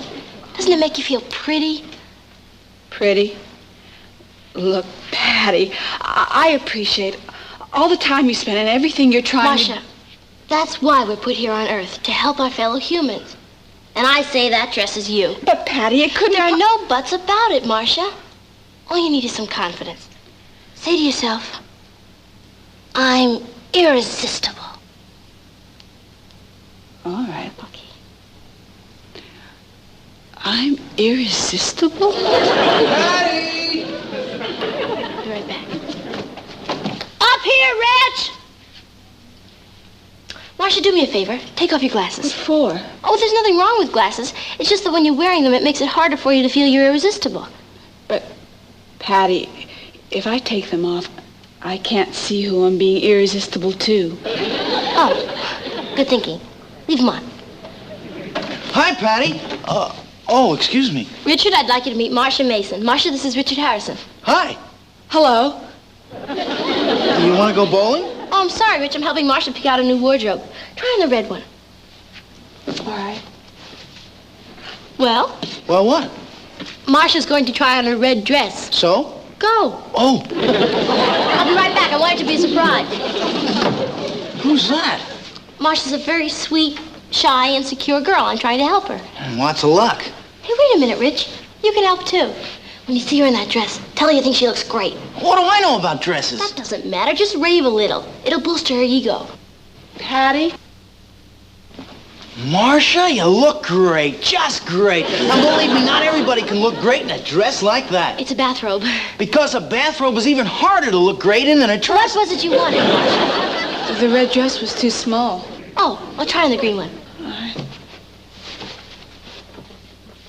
Thanks a lot, Rich. You're all heart.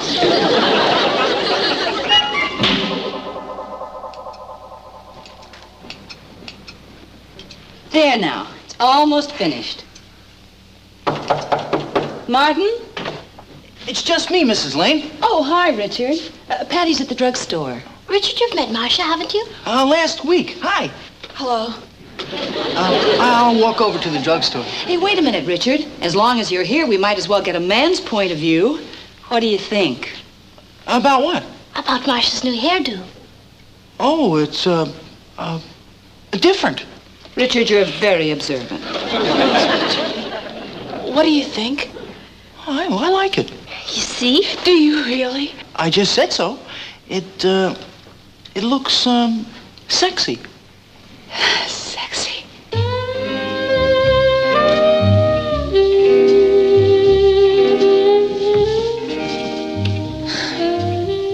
Sexy.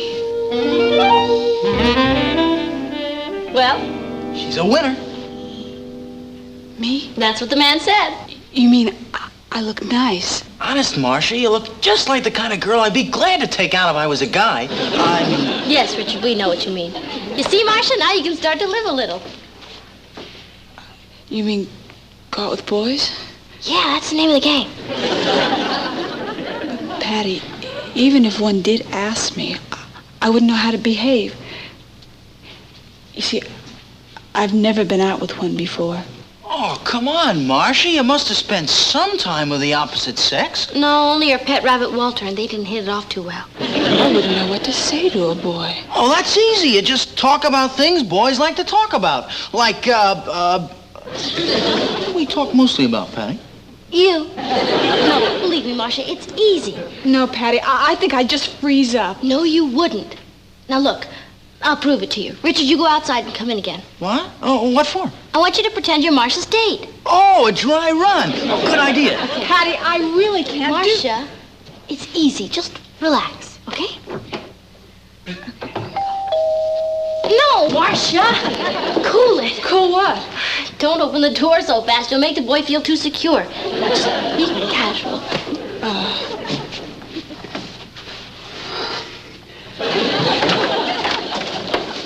Hiya, Marcia.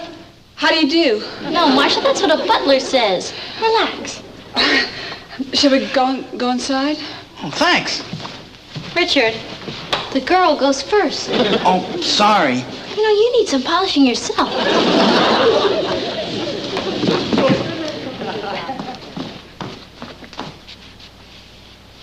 Marcia, you couldn't just let him stand here all night. Won't you sit down? Okay. Marcia, you can sit next to him. He won't contaminate you. Sorry, Patty. That's okay. No, Marcia, next to him. There you go. Okay, now, snuggle up a little.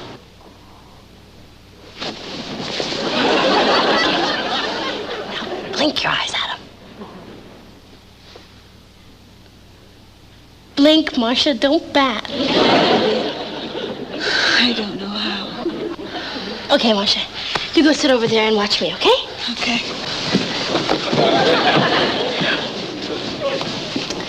Hi there, silly boy. Hi, gorgeous.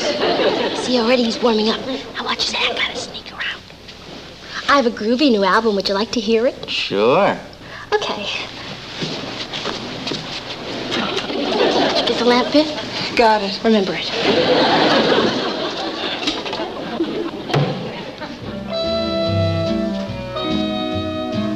Shall we? I'd love to.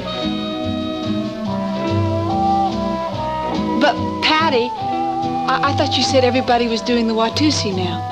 That's for exercise, Marcia. This is war.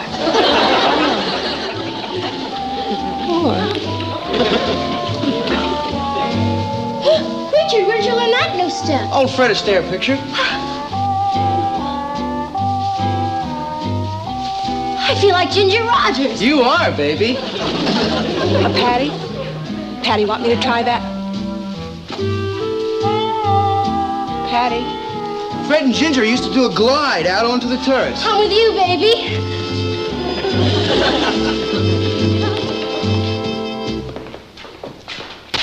Ow! What was that for, Patty? Richard, how dare you try to kiss Marcia on her first date?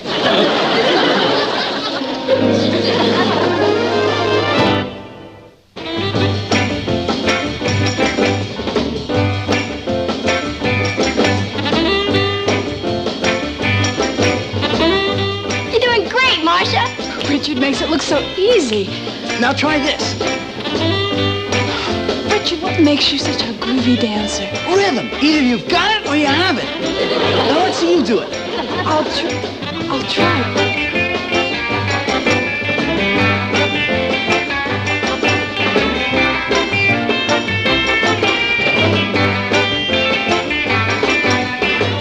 I think she's got it.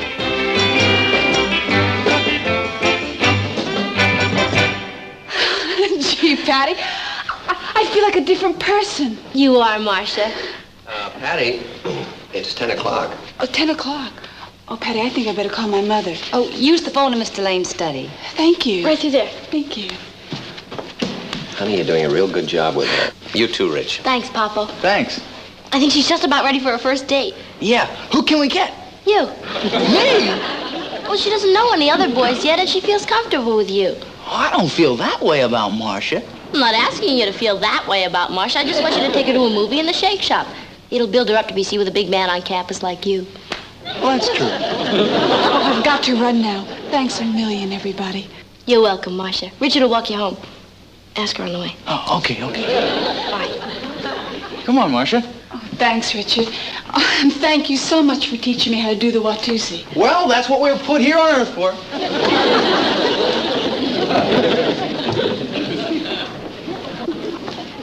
She's really coming along, Patty. I think what you're doing for her is just wonderful. Thanks, Mom. You know, I feel like, who was that guy who took over the girl and changed her completely? Rex Harrison. Isn't that the only real joy in life, though? To help others?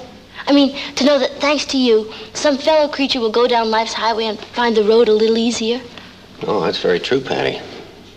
I think I'll go wash my hair. Before you do, honey, be sure and take off your halo.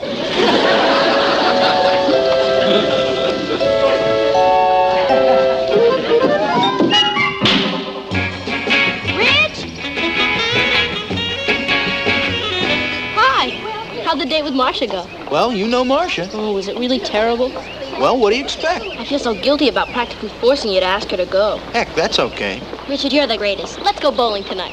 I can't. Somehow I got trapped into seeing Marcia again. How did that happen? Well, I figured if I took her out just once and dumped her, it might hurt her lack of confidence. You really are something else. Okay, take Marcia bowling then. I can't. Rich, you can teach her if she doesn't know how. Well, I thought maybe we'd go dancing someplace. Oh, okay, I guess you can use the practice. Where are you going to take her? The Shake Shop? No, Gaga Go-Go. Gaga Go-Go? You always said we couldn't afford that. That's what money's for, to help the needy. I suppose so. Okay, well, we'll go bowling tomorrow night. I'm afraid I'm tied up tomorrow night, too. You're not taking Marcia out again. She's taking me. Dinner at that new place, Lobsterama. She insisted, and I didn't want to let her down. Can I get something straight? I asked you to help me to help Marcia build up her self-confidence. So last night you took her to the movies, and tonight you're taking her dancing at Gaga Go Go, and tomorrow night she's taking you to the Lobsterama? Right. And don't thank me, because you know, Patty, I'd do anything in the world for you. See ya.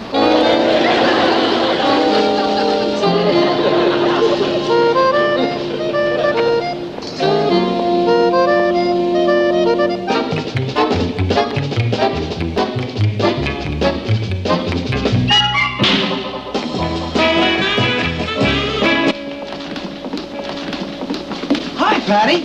Oh, hi there. I remember you. You're, Richard Harrison, a boy I used to go out with. Oh, come on, Patty. I've been just doing... Your daily good deed for dear old Marcia. Let's see now. You saw her 3 nights in a row last week, and you took her to lunch in the cafeteria today. No, I didn't. Yes, you did. Kathy saw you there. I mean, I didn't take Marcia. We went Dutch. Kathy saw you pay for both trays. Oh, I loaned her some money until she gets her allowance. Oh, Richard. Patty, the only reason I've been seeing so much of Marcia is to help her. It's like an errand of mercy. I'll bet it is. Well, I was a doctor, and every night I had to run out to see some sick person. Would you get mad? Of course not, Richard, but And if I was a pilot and had to fly up to the Arctic to rescue somebody off the ice floe, or even if I was a secret agent and had to take out a beautiful foreign spy, for the sake of my country, would you be jealous? No. Richard, forgive me for ever doubting you. It's a little more like it. Let's go for a milkshake. Marcia Mason for class president. Yeah, didn't I tell you? I talked her into running. You did? And she agreed. Boy, that kid's really come a long way. Richard, you may have forgotten, but I'm class president and I'm running for re-election. Oh, I know that, Patty. But she couldn't possibly mind losing to a powerhouse like you. And besides, the fact she was running proves what a terrific job you've done on her self-confidence. Patty, what's the problem? Against you, she doesn't have a chance. Come on. I've created a monster.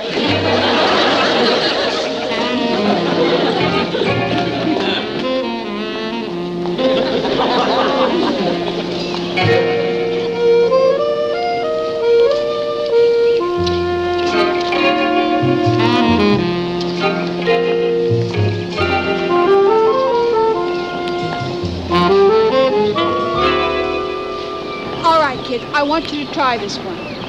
It's really simple now. It starts like this.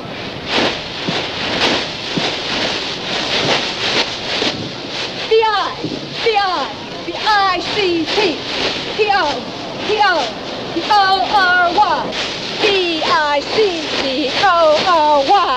B-I-C-T-O-R-Y. Victory! Victory! Yay, victory! Hi, Patty. Good afternoon. I was showing the girls how you lead a cheer. Oh, are you going out for the squad again? I thought it'd be a lot of fun. And incidentally prove to the voters that you're full of school spirit. Patty? Or was that one of dear old Richard's ideas? To help build up your self-confidence? Patty? Did I do something wrong? Wrong? Impossible, Marcia. You're one of the smoothest operators I've ever met.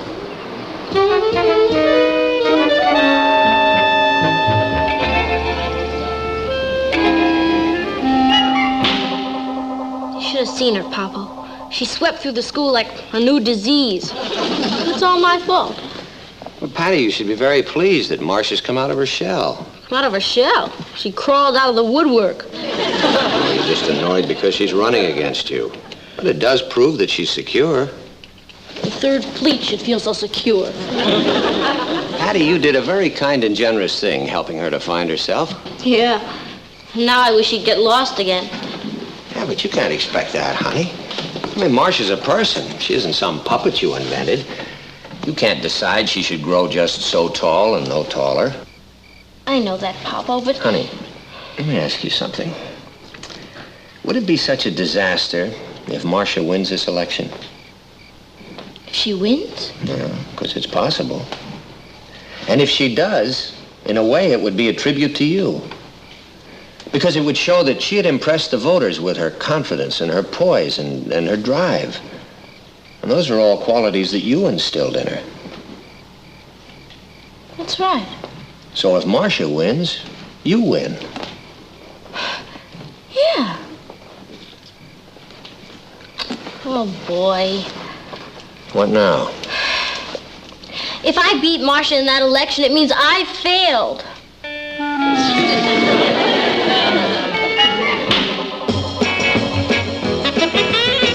as we wind up this campaign for class president, we will hear from the two rival candidates. First, here is our incumbent president, Patty Lane.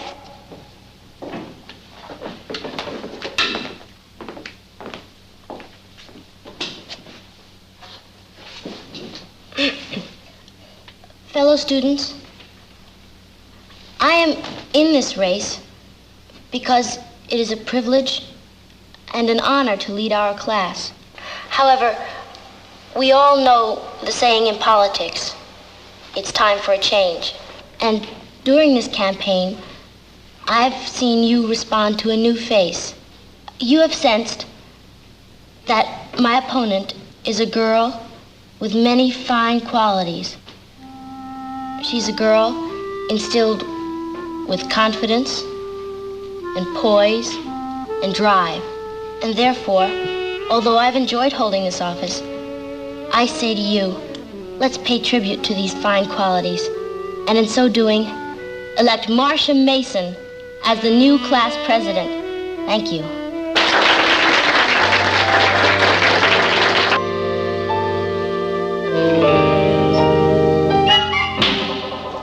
So Marcia did win. In a landslide. Patty's speech put her over. She's quite a girl, our Patty. Where is she now? Richard is driving her home. I hope she doesn't have a sudden letdown after all that nobility. Hi, everybody. Congratulations, honey. Thanks, Papa. Kathy told us about the speech you made. Yeah. Well, after talking to you, Papa, I figured I had to finish the job on Marcia. And you sure did, Patty. Yep. I took her to the top. I taught her how to win. And next year, I'm going to teach her how to lose.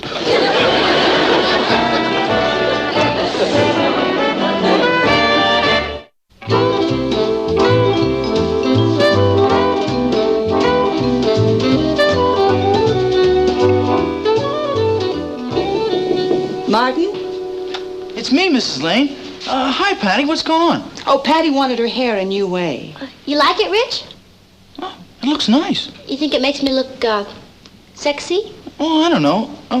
Turn around. Let me see the front.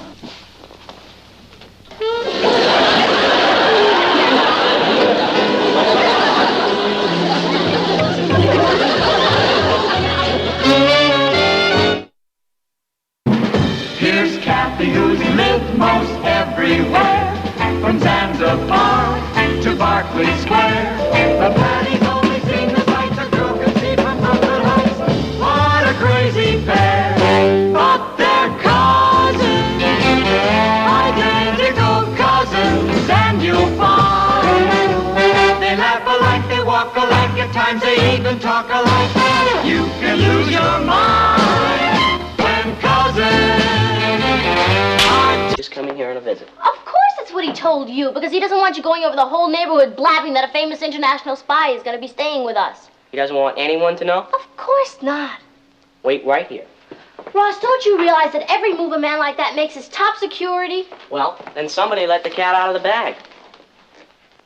Oh, this could mean disaster to David Matson. Papo! Papo! You've got to cable David Matson immediately and tell him not to come here. What? Look, have you seen that? Yeah, I wrote it. You wrote it. Papo, how could you do such a thing? Well, I took a piece of paper and I put it in my typewriter. You can joke about exposing David's secret mission to millions? Patty, Mr. Matson is not coming here on a secret mission. He's just stopping by on his way to Tokyo to give Kathy regards from her father. You really don't know too much about how international spies work, do you, Papo?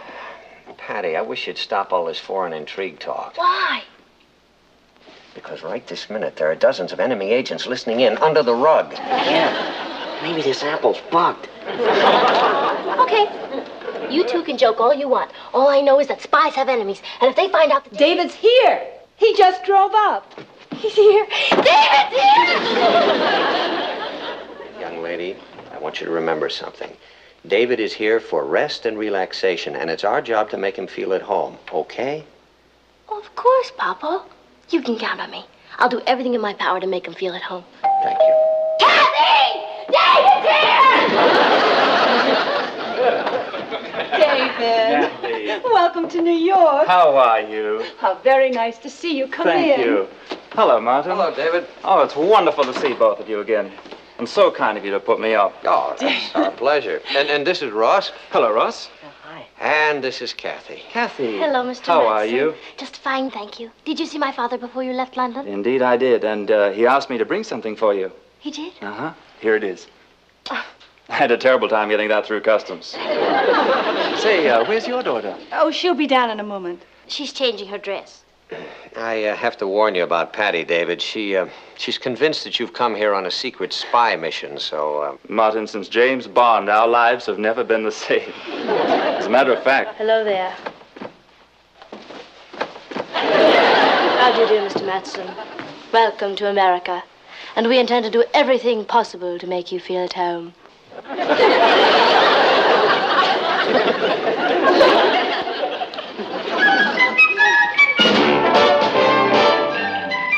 Meet Kathy, who's lived most everywhere, from Zanzibar to Berkeley Square. But Patty's only seen the sights a girl can see from Brooklyn Heights. What a crazy pair! But they're cousins, identical cousins all the way. One pair of matching bookends, different as night and day. Where Kathy adores a minuet. The ballet russe and crepe Suzette. Our Patty loves to rock and roll. The hot dog makes her lose control. What a wild duet. Still they're cousins. Identical cousins, and you'll find they laugh alike, they walk alike, at times they even talk alike. You can lose your mind when cousins are two of a kind.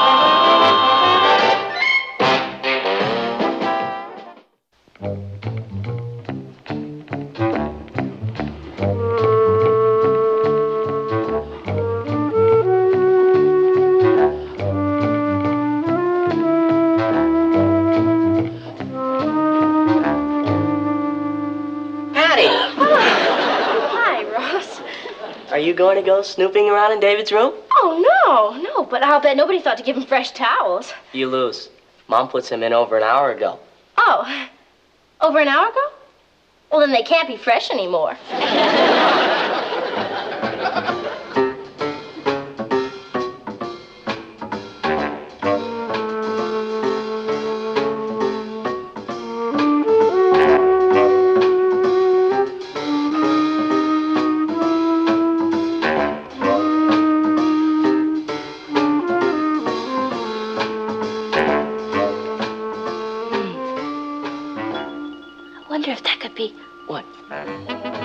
Nothing. Just like a regular briefcase to me. Oh, really? Would it interest you to know that I once saw a spy shoot somebody with one of those? You saw a spy? Where? In a movie. Where do you think? It was a fight to the death. And just when the enemy agent was about to kill him, the guy opened his briefcase and bang! It shot him. No kidding. Yeah. No! Don't touch it. It might be loaded.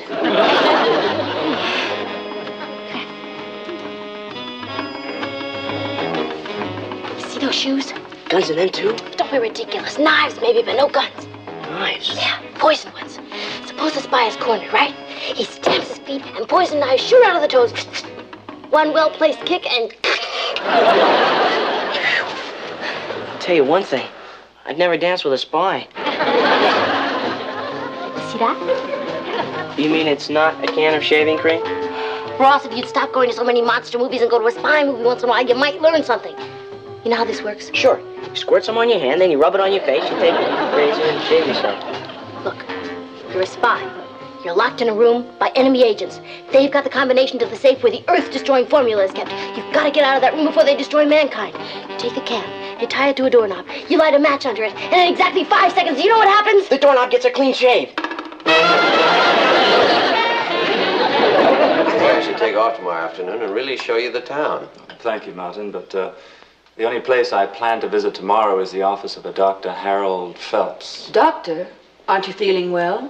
The girl I knew in London works for him, and One of the main reasons I stopped in New York was to see her. If that's considered sick, then I'm a desperately ill man. Oh, he's definitely running a fever. As a matter of fact, I think I'll go up to my room, call the lady, and aggravate my condition. Will you excuse me? Of course.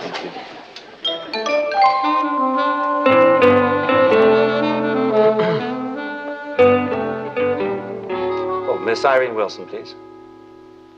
She's not? Well, who's this? Her answering service? Well, may I leave a message, please? Yes, tell her the man from Interpol called. That's right. And it's vitally important that I see her tomorrow to continue the talk that we started at the embassy in London. Have you got that? Yes, she can reach me at 624-1098. Right. And just sign it Agent 008. Yes, I just missed by one.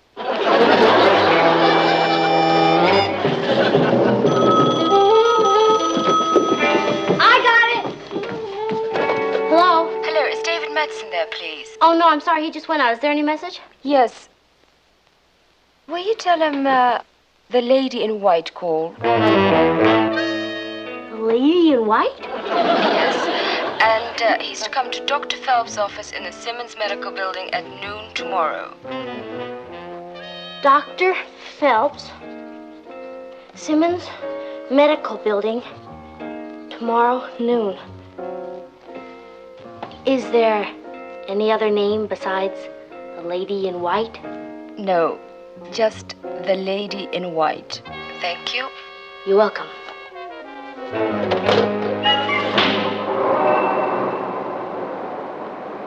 Ross, can you keep a secret? Sure. David Metzen is meeting a woman spy in the Simmons Medical Building in a half hour. You're kidding. No, she's called the lady in white, and she works in a doctor's office as a cover-up. You sure? I took a message from her myself last night. Wow! Come on, I'm dying to see her. I've never seen a woman spy before. I have. I got one for a sister.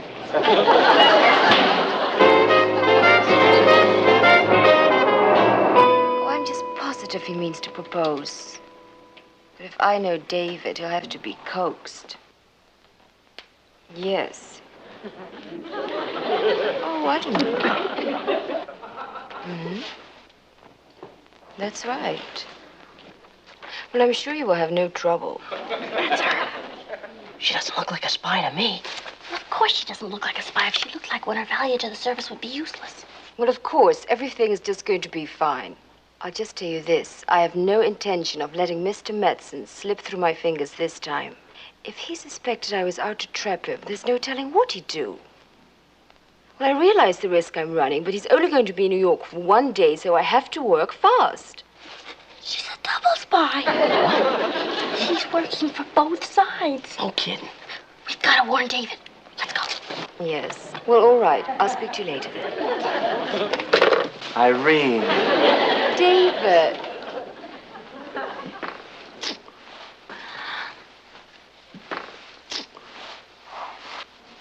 Oh, you look great. More beautiful than ever. Thank you. Are we lunching? How does a quiet little Hungarian restaurant sound? Dangerously intimate. But I'm willing to take my chances. Oh. Patty, Ross, what are you two doing here? Hi, had to take Ross to the doctor. This doctor? Are you sure? Well, of course I'm sure. Why, Ross has been going to Dr. Phelps for... Oops, wrong Dr. Phelps. Well, have a nice lunch.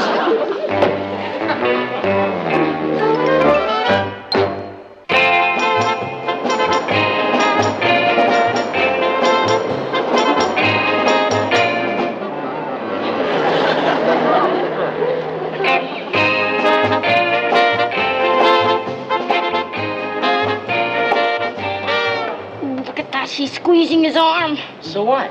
She might be planting a homer on him. A what? Homer. It's a small piece of metal or a pin that sends signals back to enemy headquarters. If I could only get to him.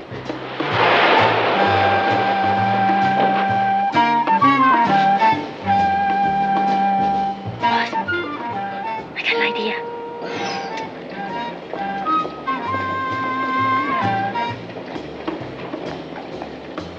Okay, come on.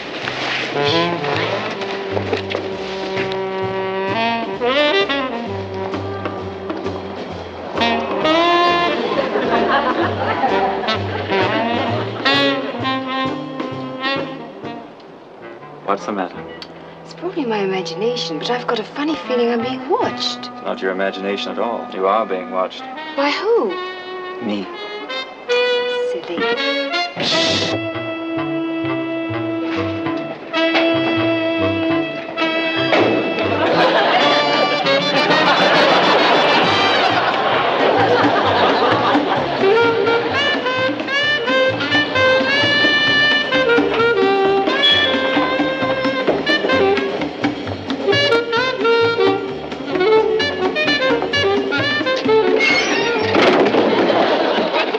Yeah, this is our stop.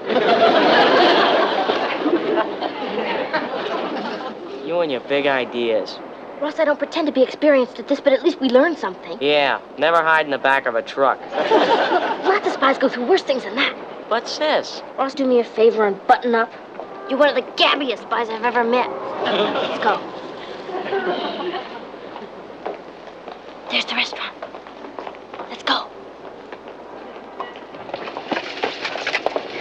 You see them? Yeah, come on, let's get in there fast. No, Ross. That woman's too dangerous. I'll have to take it alone from here. Aw, gee, I'm sis. sorry, Ross, but it's better this way. If I'm not home by dawn, alert the authorities.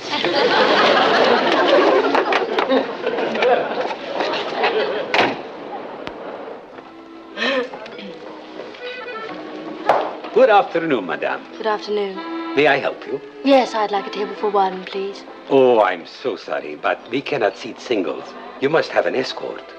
An escort? I'll be right back. Oh, Ross. Is it over already? No, come on, I need you. Hurry up.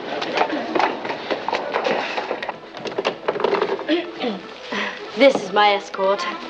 I'm sorry, young man, but you will have to put on a tie. Tie?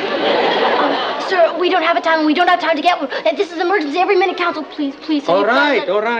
Calm down. Thank you. We keep ties for customers. Thank you, sir. You've just done a great service to your country. One moment, please. Allow me.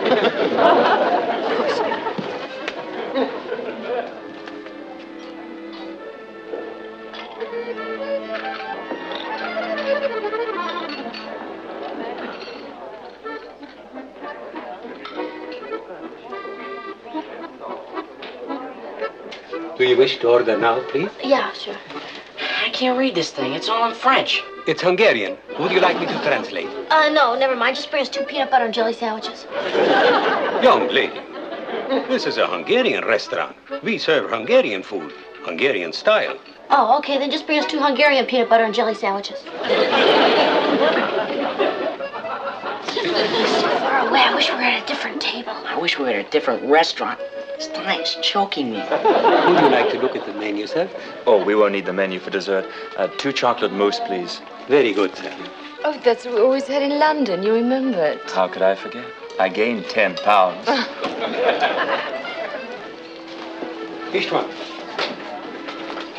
2 chocolate mousse for table number 1. Got to get to David before it's too late. Well, you better work fast. Here comes their dessert.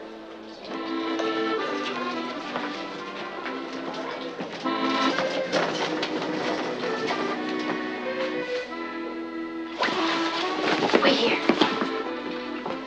You know, coming over on the plane, I was remembering all the wonderful times we had at Brighton. Oh, yes. Whatever happened to all those pictures you took of me? You won't believe this. Why didn't you have them developed? I'll tell you why. I forgot. Oh, David, is that all you think of me? Not at all, Irene. In fact, I feel...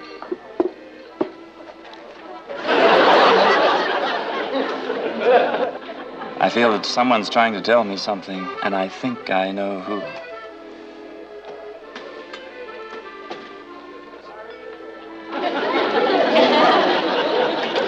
Irene, let's skip dessert. I'm beginning to feel closed in. All right. Check, please. Yes, sir. Thank you. Thank you, sir. Where are they going? Didn't he get my message? Maybe he ate it without reading it.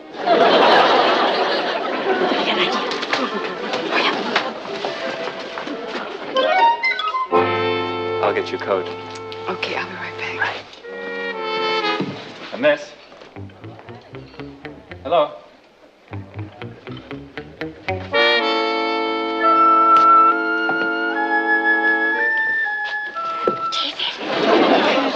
Why are you following me? David, you're in terrible danger. That woman is an enemy counter spy.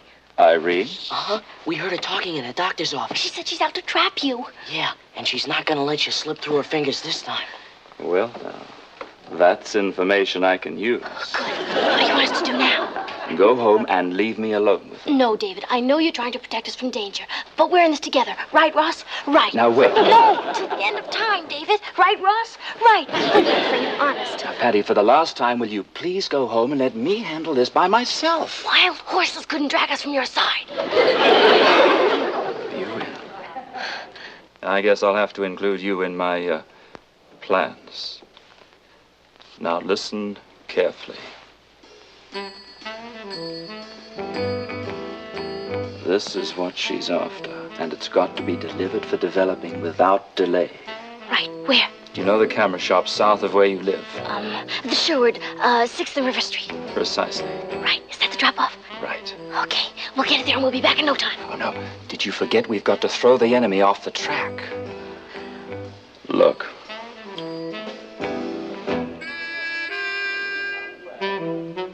You mean he's working with them? Well, he doesn't work for us. Now, we've got to convince them you're not on a secret mission. How do we do that? We'll use Plan M.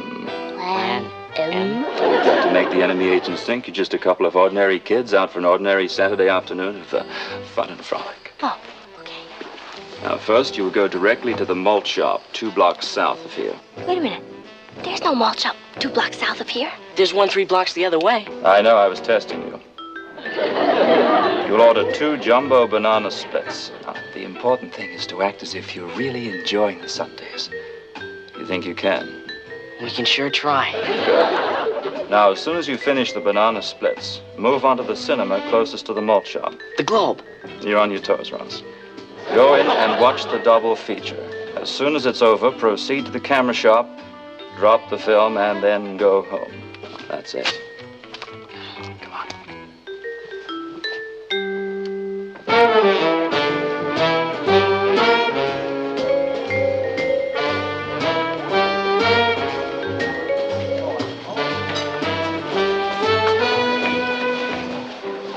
Finish your lunch just as if nothing's happened, then full steam ahead with Plan M. It should come off perfectly if you follow these instructions. Check. Commit that to memory. Now, this is for expenses. Good luck. Thank you, David. I know you'll get through. You got that down yet? I'm sorry, but there is no peanut butter.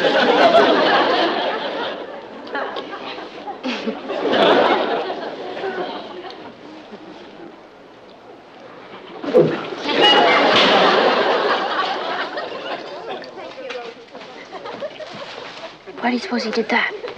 Why not? He's a waiter. Yeah, but we still had water in our glasses. Maybe he was trying to eavesdrop. You mean he's one of them? I don't know, but let's not take any chances. Let's go.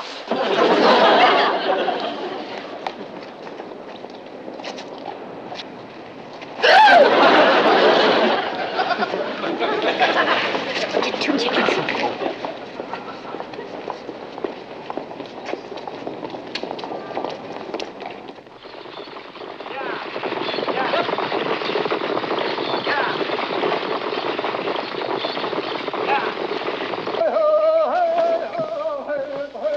Now what? After we see the double feature, we head for the camera shop and we drop off the...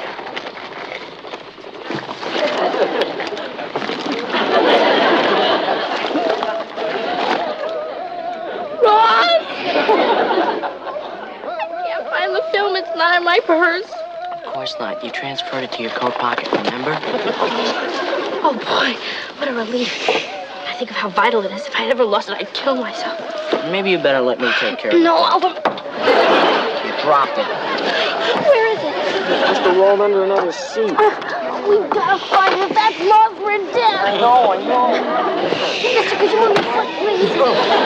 Your foot, mister. Excuse me. What's going on? Excuse me.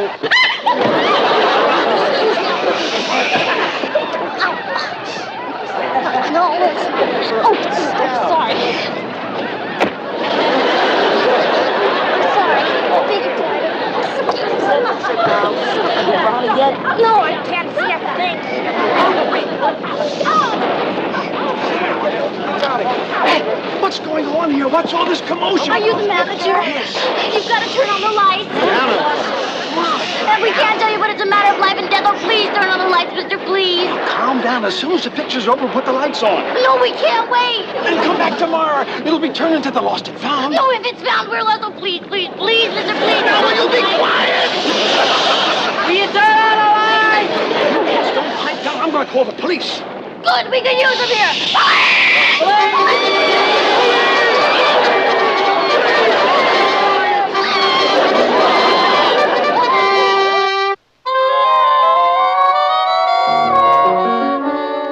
If Patty and Ross hadn't revealed Irene's intentions, I might never have gotten up enough nerve to propose. You know, I'd love to see those two happy little secret agents, banana splits and double features. Certainly pay your assistant spies well, David. Well, Irene, if you're going to get David to the airport on time. Yes, we'd better hurry. All right. Say goodbye to Patty for me, and don't tell her the truth about the mission. It might break her heart. Oh, I'm sure she's caught on by now. She's just playing a game. There she is, officer. Arrest that woman for enemy espionage. Officer, may I have a word with you, please?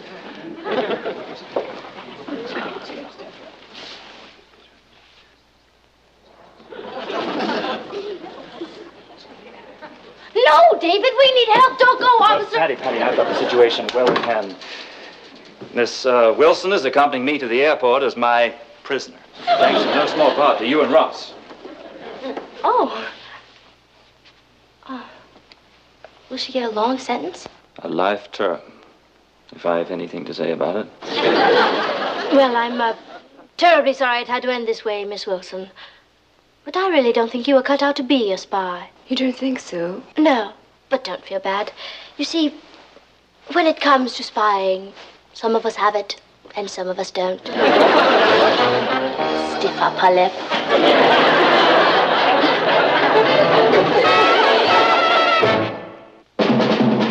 Here's Kathy, who's lived most everywhere, from Zanzibar to Berkeley Square. The Patty's only seen the sights a girl can see from Brooklyn Heights.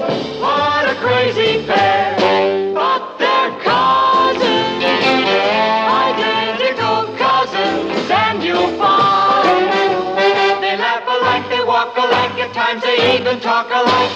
You can lose your mind when cousins are two. Yeah, here you are, son. Said, do you really need him that strong? Dad, until I put him on, I thought you were Mom. Papa, would you tell Mom I'll be back in a couple of hours? Patty, you're not going out like that. Why? What's wrong with it? Halloween is months away. Vic, you and your silly jokes. Okay, knock off the guerrilla warfare. Now, why the Sub-Zero outfit? Because Richard likes to keep the top down on the car. Likes to. He has to keep the top down on that car. Why? It hasn't got any. It's such a joy living with a funny family. I gotta go. Richard will be right here. See you later. All right, have a good time, but be home early because I worry when you're out driving. Oh, Papa, you don't have to worry. Richard's never had an accident in all the years he's been driving. See you later. How many years has he been driving? 6 months.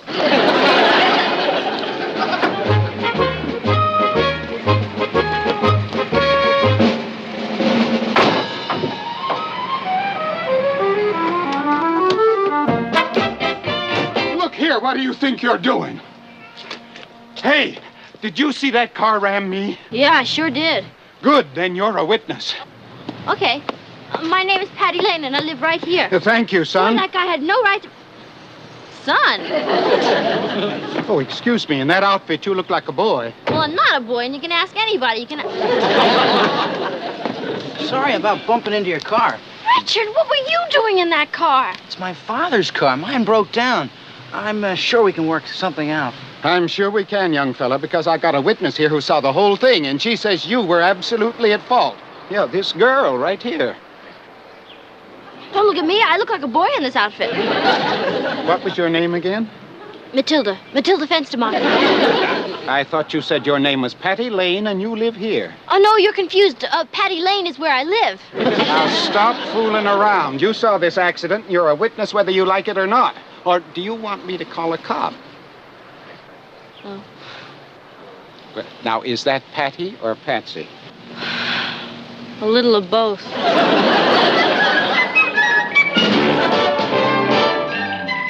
Meet Kathy, who lived most everywhere, from Zanzibar to Berkeley Square.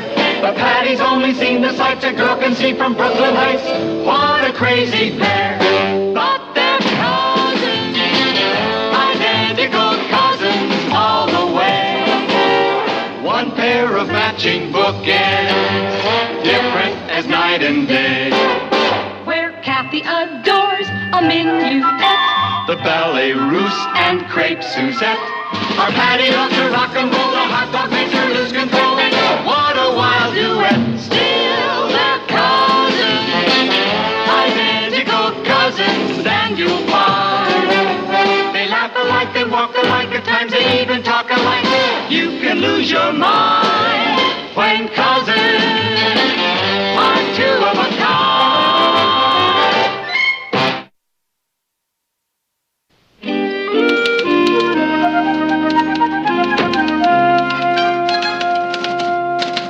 Papa? Can I talk to you a minute? Yeah, sure. What's on your mind? You sure I'm not interrupting something important? No, this is just an editorial on Red China. Oh. What's your problem? Well, I need some advice, but I don't want to disturb anything. Now, if you're really busy, you can just say, Patty, get lost, I'm busy. Patty, if you were disturbing anything, I would say to you, Patty, get lost, I'm busy. So quit beating around the bush and get to it. Okay. Now, it's very complicated, so listen carefully. Uh-huh. Thank you. Now, A and B are friends. A sees an auto accident involving B and C. Before A knows that B is involved in the accident, C nails A as a witness against B, whose fault it was. You understand? Yeah.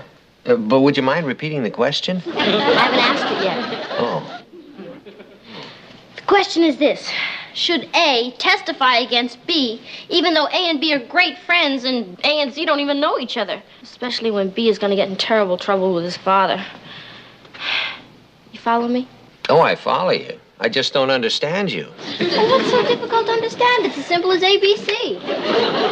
Patty, would you mind if we began this meeting all over again? From the very beginning?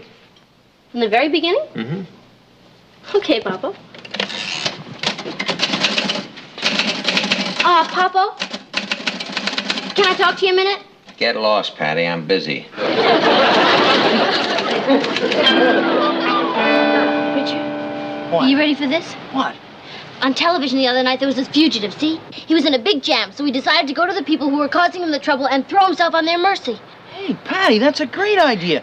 You mean go to the owner of the other car and ask him to forget about it? Right. Sure, and if I throw myself on his mercy, maybe he won't even put in a claim. I mean, I'm a kid, and I'm honest. Maybe he'll say, forget it. What do you think, Kathy? Forget it. Oh, come on, it's worth a try, isn't it? I suppose so. Okay, Rich, you go call Mr. Tompkins and tell him we'll be right over.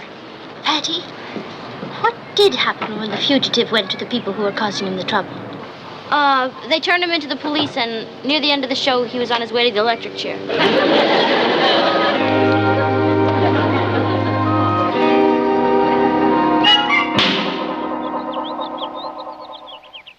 You see, Mrs. Tompkins, all I'm trying to say is that if you'll forget about everything, Richard will be happy to pay... My dear young lady, why don't you let Mr. Harrison tell me about the horrible accident himself? Horrible accident? It wasn't anything of the kind. But just the same, why don't you let Mr. Harrison tell me about it himself?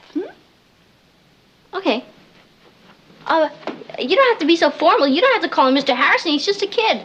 Speak up, kid. That's right, ma'am. It was just a simple little bump. Neither of us were going more than 5 miles an hour. If that. Those cars never got any closer than two kids doing the Watusi. Naturally, you want to protect the man you love. Look, all we want to do is pay you whatever it comes to for the small damage done to your car. That's right, ma'am. I'm going to give up something I can do without and give you $1 a week out of my allowance. Oh, but you two children misunderstand me. We don't want a cent for the car. You don't? Oh, absolutely not. Burden you and this nice young man, well, we wouldn't even think of it. Oh, Mrs. Tompkins, that's fantastic. I don't know how to thank you, Mrs. Tompkins. Who cares about damages to a car? Isn't that great, Penny? Yeah, sure is, Mrs. Tompkins. It's the doctor bills that are really important. The doctor bills? Doctor bills for a car? The doctor bills for my husband, the victim of, shall we say, teenage recklessness? No, let's not. Mrs. Tompkins, are you trying to tell me that your husband was badly hurt? The doctors still don't know how serious his internal injuries are. Oh, boy. Oh. What was that? It's Mr. Tompkins on his bed of pain. Could we see him? If you promise to be very quiet. Oh, yeah.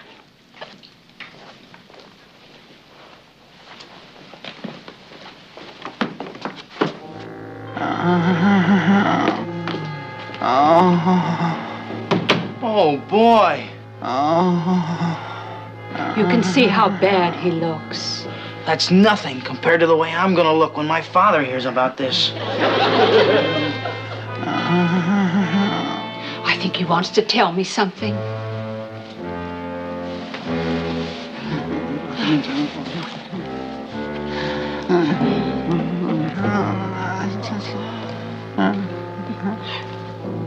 Is there one M or two in testament? You mean as in Old and New Testament? I mean as in last will and testament.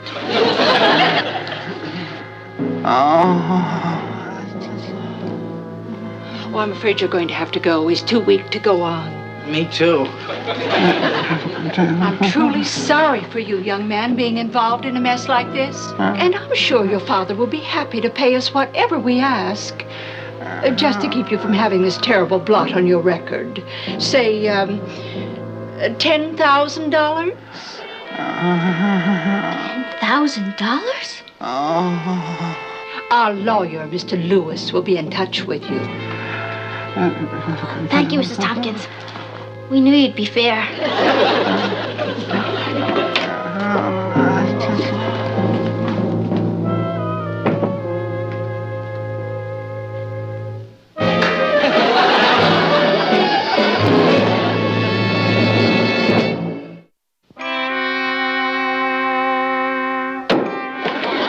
The thing that bugs me is this was the first accident I've had in all the years I've been...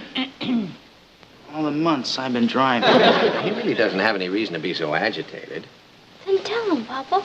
I mean, the other man is just going to make a claim, and his father will hand the claim over to the insurance company, and they'll pay the claim, no matter how big it is. Yeah, and then they'll cancel his insurance. Ross, they wouldn't. Would they? Of course they wouldn't. Well, they might raise his premium a little. Uh-oh. Mr. Lane, do I have to tell my father? Unless he likes surprises. It's murder.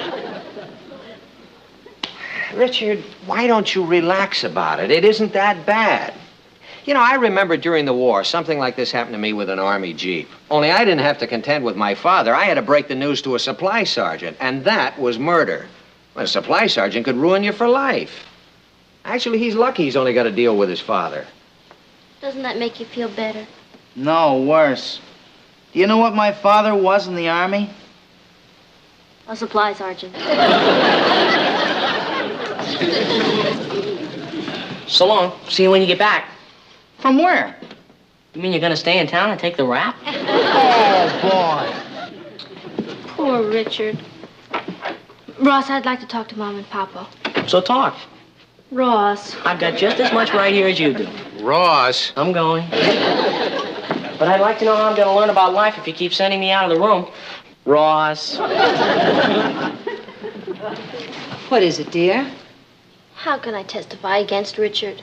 Oh, honey, stop being so worried about it, will you? Generally, these things are settled out of court. Yeah, but what if it isn't? Can they force me to testify against my own boyfriend? Darling, why don't you do something to take your mind off the whole thing? Go for a walk or something. Can they? Honey, you haven't even had a phone call from the man's lawyer. Why don't you relax? I'll get it. Hello? No, this is Mrs. Lane. Yes, that's right, Patty. You're the lawyer for whom? Wait a minute, he wants to talk to you about the accident. I can't talk now. I'm going out to take my mind off the whole thing.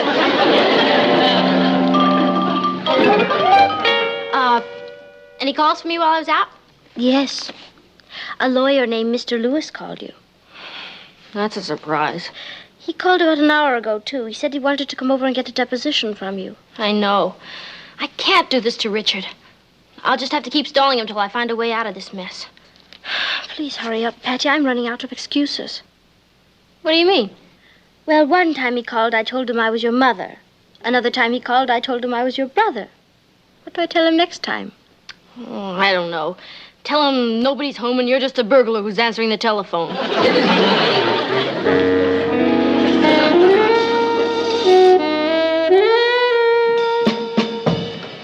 Patty, where are you going? Out, around. Darling, you can't keep ducking it forever. You've got to call this Mr. Lewis back. Mr. Lewis? Don't play games with me. The man is beside himself trying to reach you. You know, he accused me of using an English accent on one of the calls. He must be out of his tree. Oh, not only that. He told me he called yesterday and a burglar answered the phone. I'll see you later, Mom.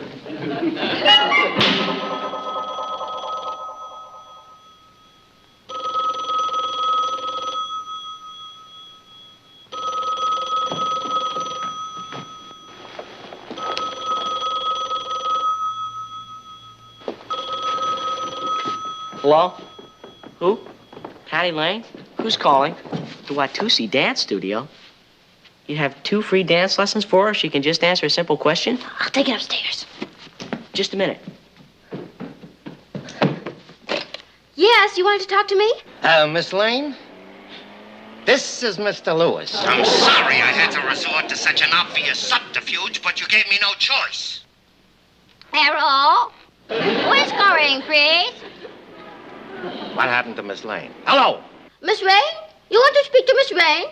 Who is this? Never mind who is calling. Who is this? This, Rion, Japanese houseboy. Who is this? This is Mr. Lewis. Lewis! Oh, I'm terribly sorry, Mr. Lewis.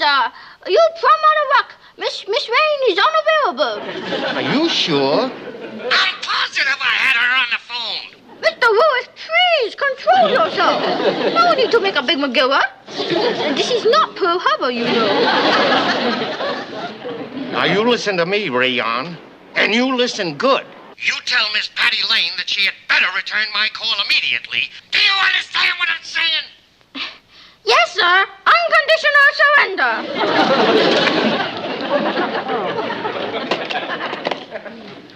Oh, boy. Patty, you're fighting a losing battle. You saw the accident and you'll have to tell the truth. Yeah, I guess you're right. The question is, did I really see it? What? Now that I think about it, I'm not too sure. What do you mean? Kathy, all I can remember is I came out of the house and I heard the crash and then I looked over and... That's it, Kathy. I didn't see the accident, I just heard it. Are you quite sure? Oh, doesn't light travel faster than sound? Yes, but... There you are. Aren't you just rationalizing? Yeah, but doesn't it sound good? Any jury would see through such a flimsy pretext. Hey, Eagle Eyes. Can't you see I'm busy? Will you take a look at this coin and see if you can't make it out? Is it a 1915 D or S? Where's your magnifying glass? Why don't you use that? I can't find it. You're always bothering me. It's a 1915 D, as in dumbbell. Thanks, sis. Never mind, sometimes he's... That's it, Kathy. That's it. That's what, Patty? That's how I can get out of testifying against Richard. You see, Patty, I'd really rather you didn't let me in on it. You see, you may need me later on as a character witness.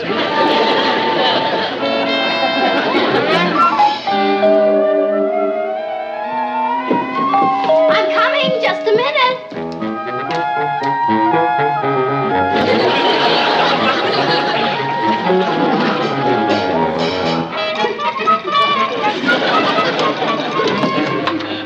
Hi, Henny. I'm not Henny. I'm Mr. Lewis, Mr. Tompkins' attorney. Oh, yes, of course. For a minute, you look just like my Aunt Henrietta. Won't you? I should have known it was you because you told me you were coming over. Oh, may I take your hat? Yeah. Thank you. I always admire a man who wears a derby. Can I take your suitcase, too? No, thanks. Oh, all right. Well, won't you come in? Excuse me. No, just make yourself at home. I know you want to talk about your client's accident, and I want you to know I'm willing to tell you everything I saw. I'm sorry. Thank you. Tell me, have you always worn glasses? Oh, no, of course not. As a matter of fact, do you see this picture?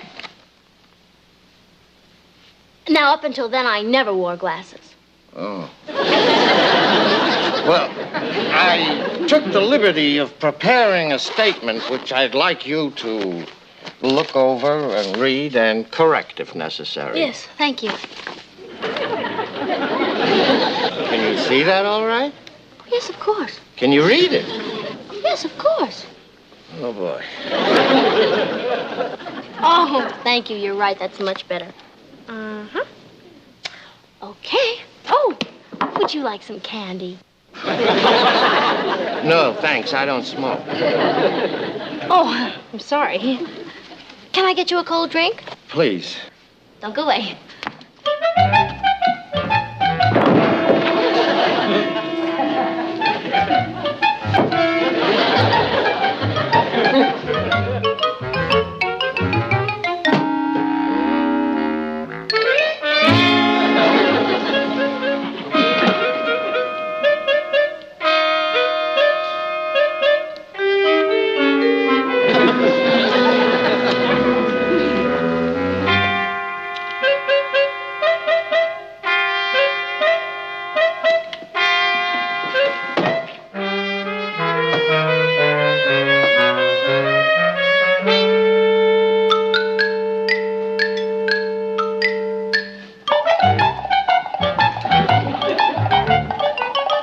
Ginger ale okay?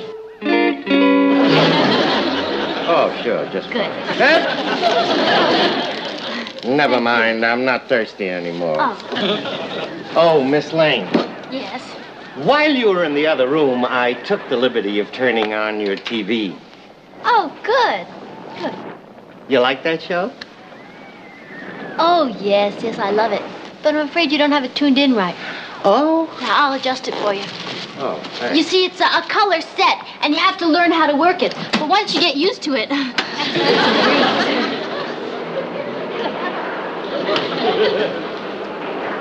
Miss Lane, yes. I came here to assist. Patty, do me a favor. Ross, don't you see that I have a guest? But it's vitally important.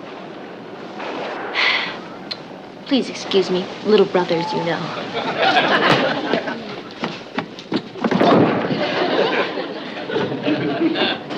Ross, what is it you want? I just traded for this 1926 penny. Is that a D or an S? That's vitally important. It's a 1926 S. Now, will you please leave me alone? I'm very busy. Very funny. Mr. Lewis, there's something you don't understand. Coins, excuse me, are the only things I can see. Now, Miss Lane, I have to warn you. When I get you into court, friendly or unfriendly, you had better tell the truth or so help me, I'll have you tried for perjury. Just don't see what good it's going to do us. They already tried talking to him once. What's the point of trying again? Look, Rich, you know as well as I do that most cases never even get to court. People sue for $100,000, and then you hear they settle out of court for $56.27. Look, I figure if we go to the Tompkins and catch them off guard and offer them cash, they may just accept it. Yeah, but Mr. Tompkins is in such bad shape. Well, money's one of the greatest wonder drugs in the world. He might just get instantly well.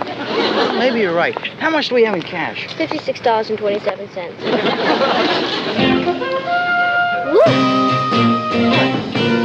Who is it? It's Mr. Tompkins. But I can't be.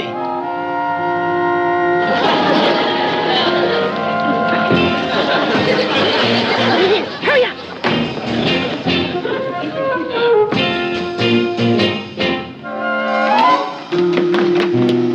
You see, I told you were wrong. I know it was Mr. Tompkins. Do you mind if we pick up the blanket? What, and expose him to a draft in his weakened condition? Oh. Do you hear that? Yeah, he's groaning better. Let's settle out of court. I'd groan too if I had just run in the house that fast. Are you calling me a liar? I'm not calling anybody a liar, Mrs. Tompkins. All I'm trying to do is get at the truth. Pay him their $56.27. No. May I ask you a question? Certainly. If he's not dressed, why is he wearing a shoe? That's a special shoe prescribed by our doctor to relieve the pain. Pay him the $56. Okay, Mrs. Tompkins, I guess we were wrong. I apologize. You'll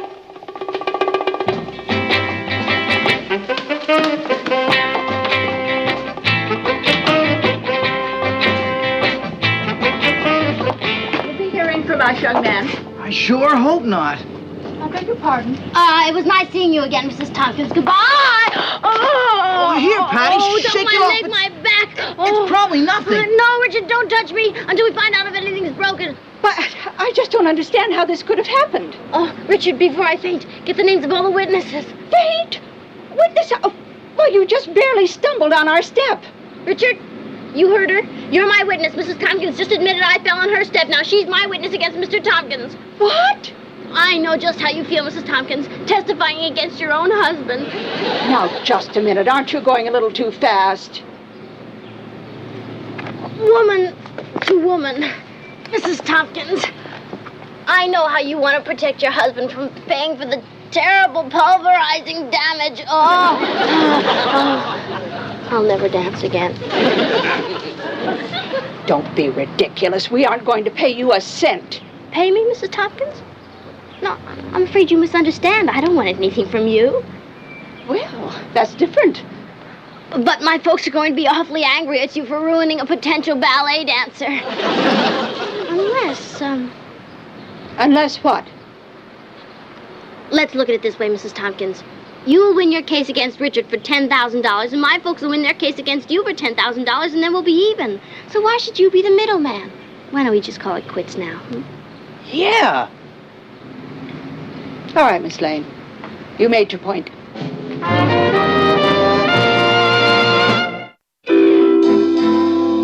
Hey, Patty, how about that? I think you conned him in to get me off the hook. How about that?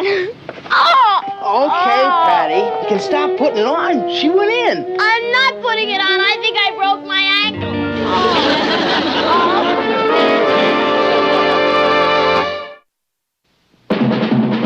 Here's Kathy, who's lived most everywhere, from Zanzibar to Berkeley Square. The Patty's only seen the sights a girl can see from Brooklyn Heights. What a crazy pair! But they're cousins, identical cousins, and you'll find they laugh alike, they walk alike, at times they even talk alike.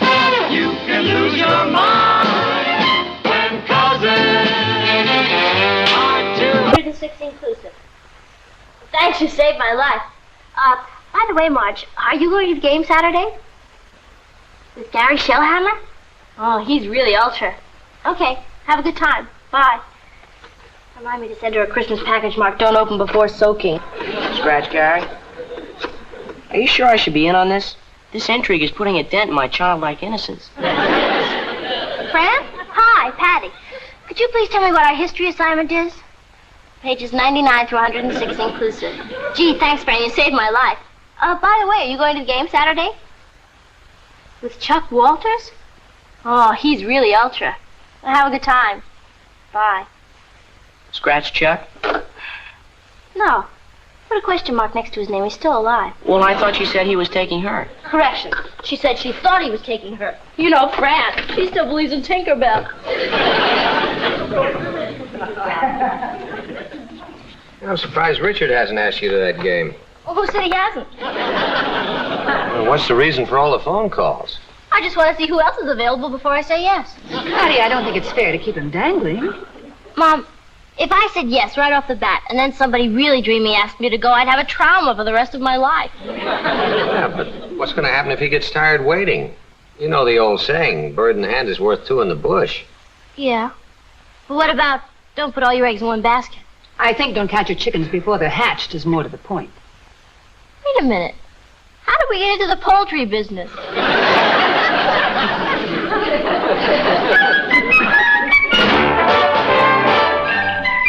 Meet Kathy, who lived most everywhere, from Zanzibar to Berkeley Square. But Patty's only seen the sights a girl can see from Brooklyn Heights. What a crazy pair!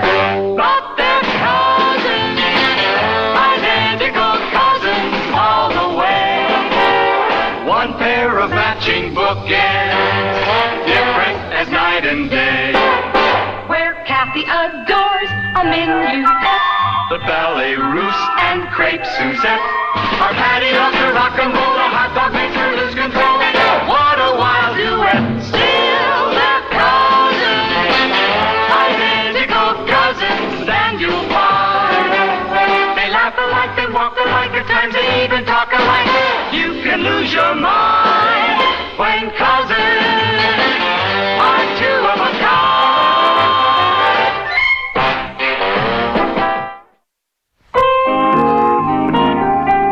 What I'm trying to say is this, Patty. Richard likes you.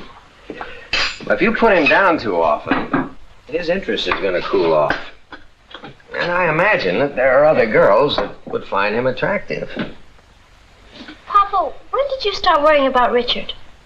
I haven't, believe me. It's just that I want to be sure you know what you're doing. Because when a man feels that he isn't appreciated, he becomes an easy victim for the first pretty girl who bats her eyes at him. Papa, you've been watching too many late movies. I assure you, it happens. Richard falling for another girl? Impossible. Impossible. What is? The idea that Richard could ever fall for another girl. If it's so ridiculous, why have you been brooding about it all day? Brooding? Who's brooding?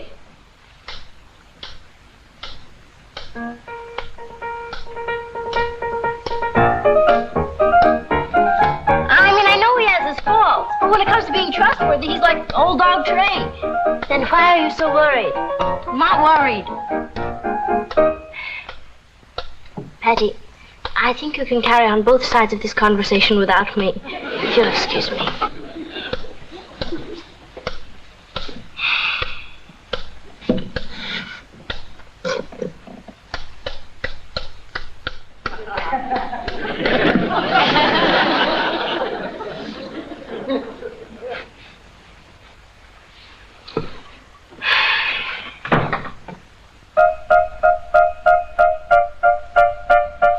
Hi, Kat. Would you tell Patty Mr. Big is here? How's your piano coming, Kat? Richard, I think after all these years, you think you... Think what?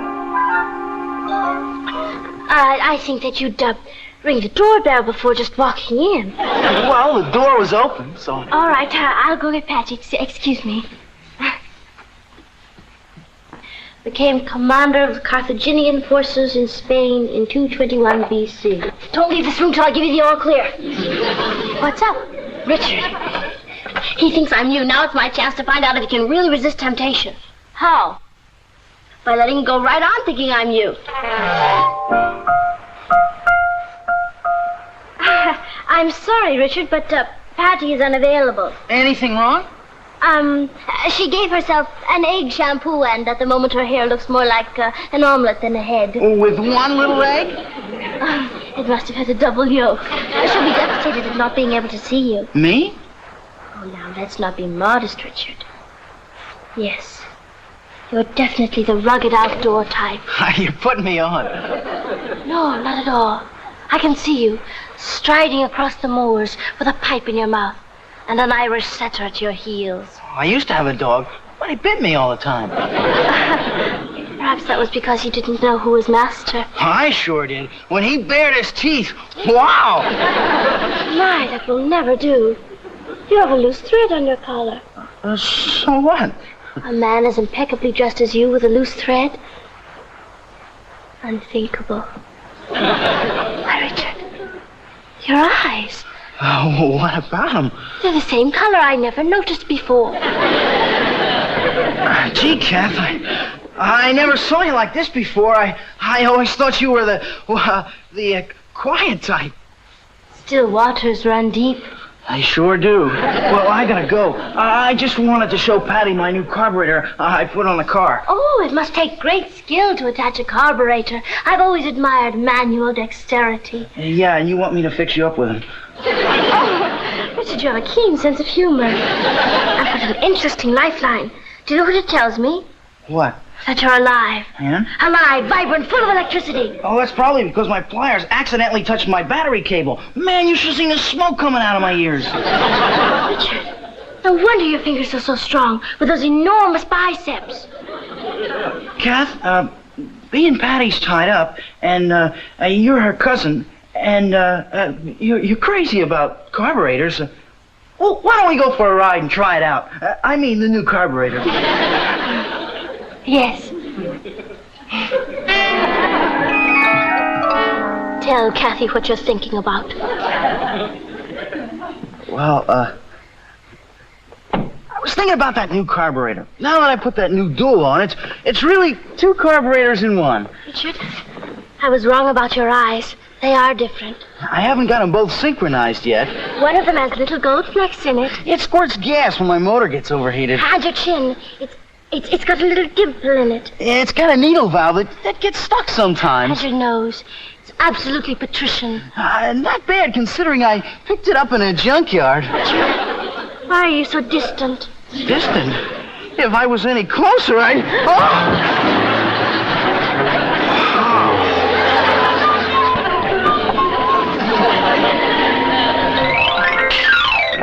Richard? Sorry, Patty, I've got to get to class. The first bell rang.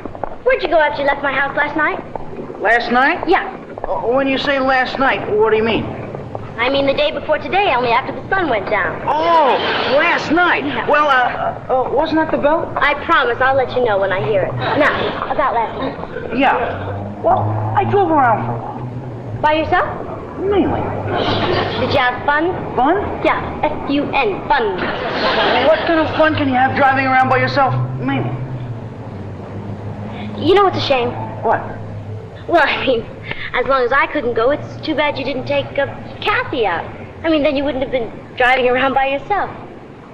Mainly. Well, I guess, yeah. Oh, you can't tell me that wasn't the bell. I've got to get to my Kathy.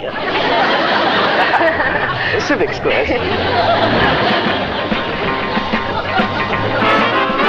Gall of that boy. He just stood there with that silly grin on his face trying to pretend he wasn't out with you. With me? Well, you know what I mean. Papa was absolutely right. About what? About Richard. The first pretty face that came along, you went, hey, just as if I wasn't even alive. When are you going to learn to knock? Number one boy downstairs. I'll wait your arrival.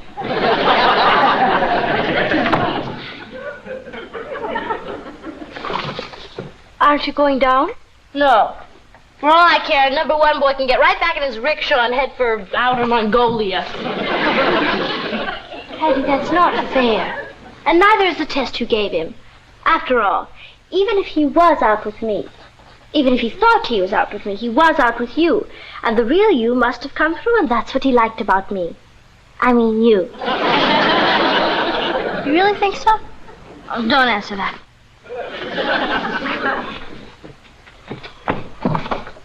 I may forgive him. But first, I'll make him squirm a little. Hi, Rich. Having trouble? Darn tie. Here, let me help you. Look, Patty, I've got big plans. Guess where we're going? To the city library to hear a lecture by Professor Ernest Krumholtz. What kind of a thing is that to do on a Saturday afternoon? Wait to hear what he's going to talk about.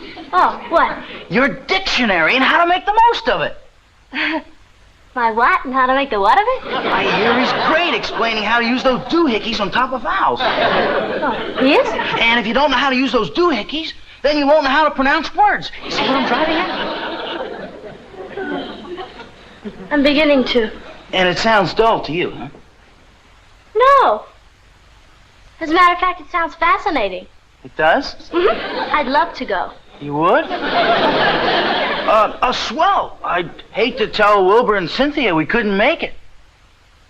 Oh, what's the matter with me? I forgot. Just looking at Wilbur makes you nauseous. And you can't stand Cynthia. Richard, look, you've really been too honest for me to pretend any longer. I'm not interested in your dictionary and how to make the most of it. Oh, that's great. It's great you told me. I'll just call up Wilbur and tell him we couldn't make it.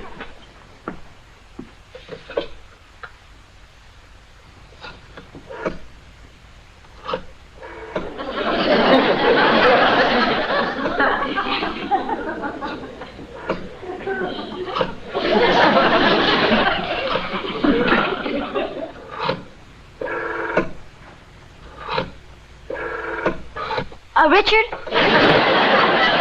Yeah? Look, it's kind of silly to do that. Why don't you just ask somebody else to go? Well, I could ask Howard or Freddie or Pee-wee. How about Kathy? Kathy? Kathy who? My cousin, Kathy. How many Kathys do you know? Oh, that Kathy. Do you think she'd like to go? Oh, Richard, I can practically guarantee you she will. I'll go tell her.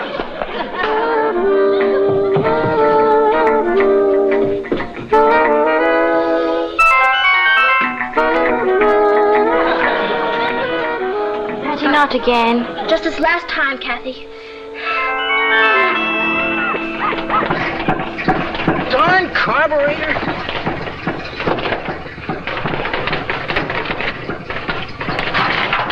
Richard, I bet you told Patty that we were going to elect you just so she'd back out. I wouldn't say that. Oh, come on now. You can tell me the truth. Well, as a matter of fact, you might...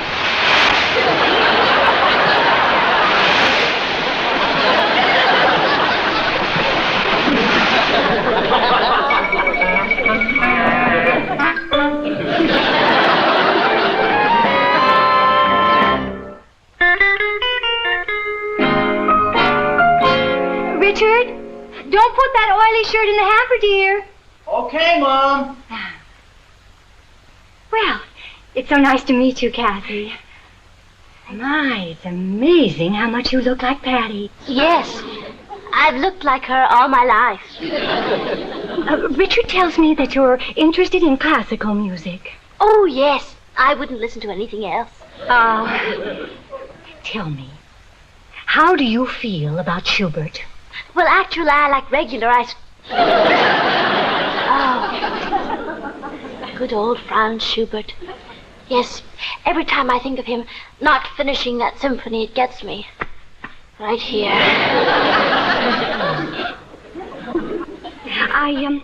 I understand you play the piano extremely well. I suppose you're familiar with Schubert's Impromptu in B-flat? Oh, what a question. Oh, it's one of my favorites, too. Kathy, I wonder if you would play it for me. Play it? You mean on the piano? Yes. How well do you know it? Oh, I guess I've heard it hundreds of times. Oh, then I guess you really wouldn't want to hear it again. You must be sick and tired of it. I wish you'd persuade Kathy to play the piano for us. I think she just wants to be coaxed. Oh, believe me, I don't. Come on, Kat, do your stuff. Mom loves good music. No, I couldn't. She wouldn't want to hear me play, especially in my condition. You know, high nails, and my tennis elbow's been acting up, and blisters from stirring all that fudge. Oh, come on, Kat. I know you're dying to play. I don't get it. Hey, every time I come over to your house, you're pounding away on the piano. What's with the modesty bit? Well, we just won't take no for an answer. There.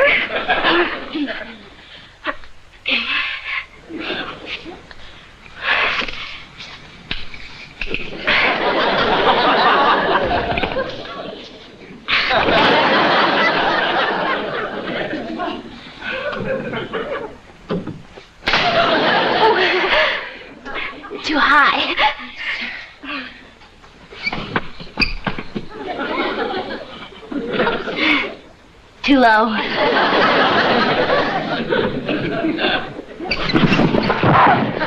Too bad.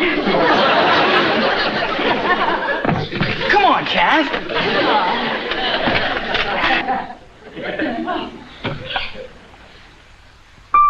Oh, my, I'm terribly sorry, but I can't play this piano. It's out of tune. Lacey, the piano tuner was here just last week. Oh, well, you see, I'm used to tuning my own piano. Perhaps another time. Oh, wait just a minute. Oh, where is it? Ah, here. I knew this piano wrench would come in handy sometime. Come on, Kath, tune it.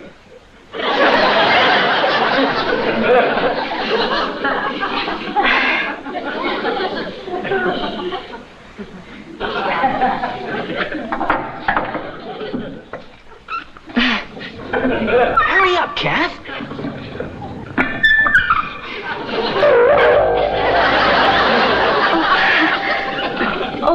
Don't worry.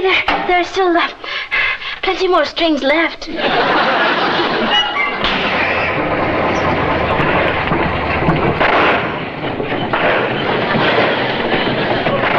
Welcome to World War III.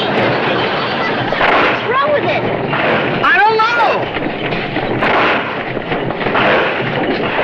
Sounds like it could use a shot of penicillin.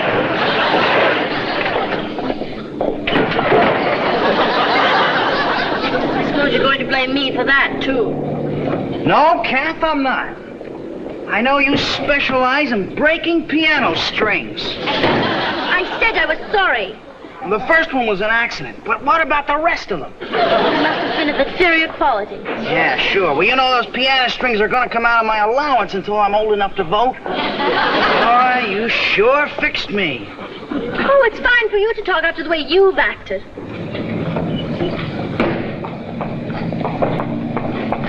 Kath, What? do you want me to walk you home? No, thank you, Richard. I think you'd better save those king-size mucklucks you call feet for stepping on your dancing partner's toes.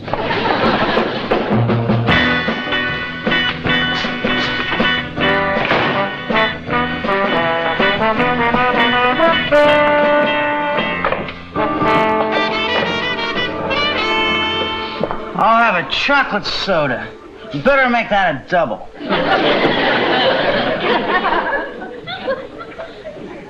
Well, what do you know?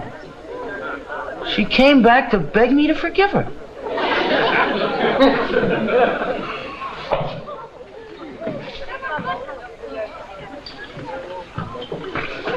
Kathy, I accept your apologies. Apologies? For what? Well, to start with, breaking all those strings. Strings? As if you didn't know. And how about the crack about the mucklucks? I broke the string on your mucklucks? Now try being funny about my losing my allowance for a year. A year's allowance for a pair of shoestrings? Either something's happened to your sense of humor or... Oh, boy, oh, boy, oh, boy, oh, boy. Richard, are you all right? Can I get you something? A new head. My old one's got a hole in it. I beg your pardon? Oh, nothing. I'll tell you this. Two can play the same game. We'll see how Patty likes it when the shoe is on the other foot.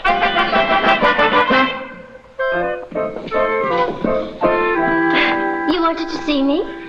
Kathy, it's bigger than both of us. What is? What we mean to each other. Now, don't fight it, baby. Richard, you flipped. Sure, over you. We can run away and get married. I'll get a job. Oh, it's written in the stars. Don't touch me.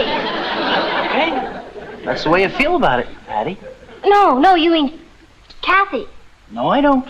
I mean Patty. I've been on to you from the start. Oh, sure. Now, wait a minute, Patty. Look, Rich, I don't know when you found out, but you didn't know that first night in the car. You were absolutely drooling, and I'm glad I found out about the real you before it's too late. I didn't want to do this, but you're forcing me. What is it? Definite proof that I knew. It's a little note I wrote to myself. This is to certify that on Thursday night, Patty sat at the piano pretending to be Kathy. I am writing this document to prove to the world that I wasn't fooled for a minute. Does it really say that? Oh, I've been doubted for the last time. You know what I'm doing? I'm keeping this forever. Next time I come unglued over a girl, I'm going to pull it out and read it and remind myself that the girl of my dreams didn't trust me. Oh, Richard, wait. No, I'm sorry. You've hurt me for the last time. What is it? I'm sorry. You admit you were wrong? Scout's honor. Tell me, how did you know it was me? Masculine instinct.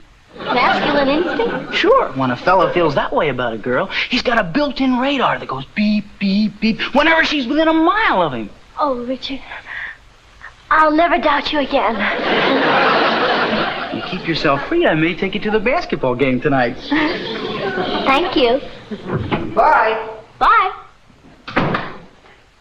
Patty, that wasn't very nice. I can't help it, Mom. I had to see what's inside or I'll explode. Patty, I think you should bear in mind that this whole thing started because you didn't trust Richard. Now, if you open that envelope, that's just another sign of your lack of faith. You understand? You're absolutely right, Papa. I should be ashamed of myself. Here, you open it.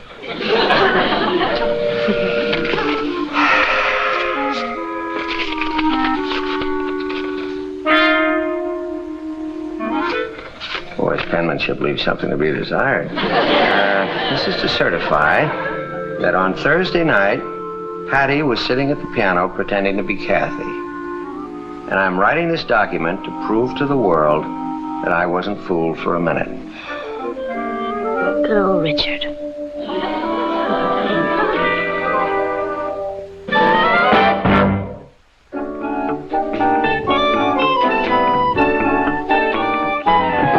Hi, Rich. Come on, Patty, let's go. We're gonna be late.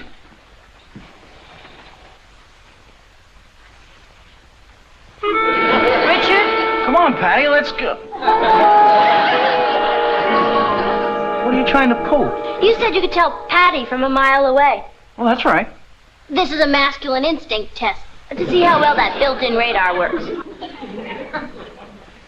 Having trouble, Ruby? Just a second.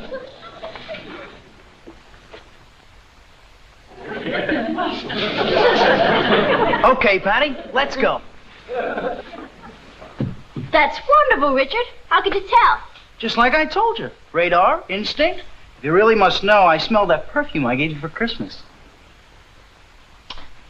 Great. Richard? Yeah? The next time you send me perfume, make sure it isn't gardenia. Gardenia gives me hives. I gave that bottle to Kathy. Come on.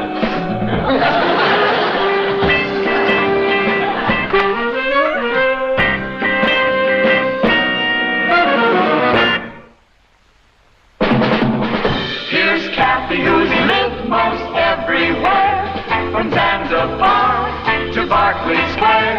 The Patty's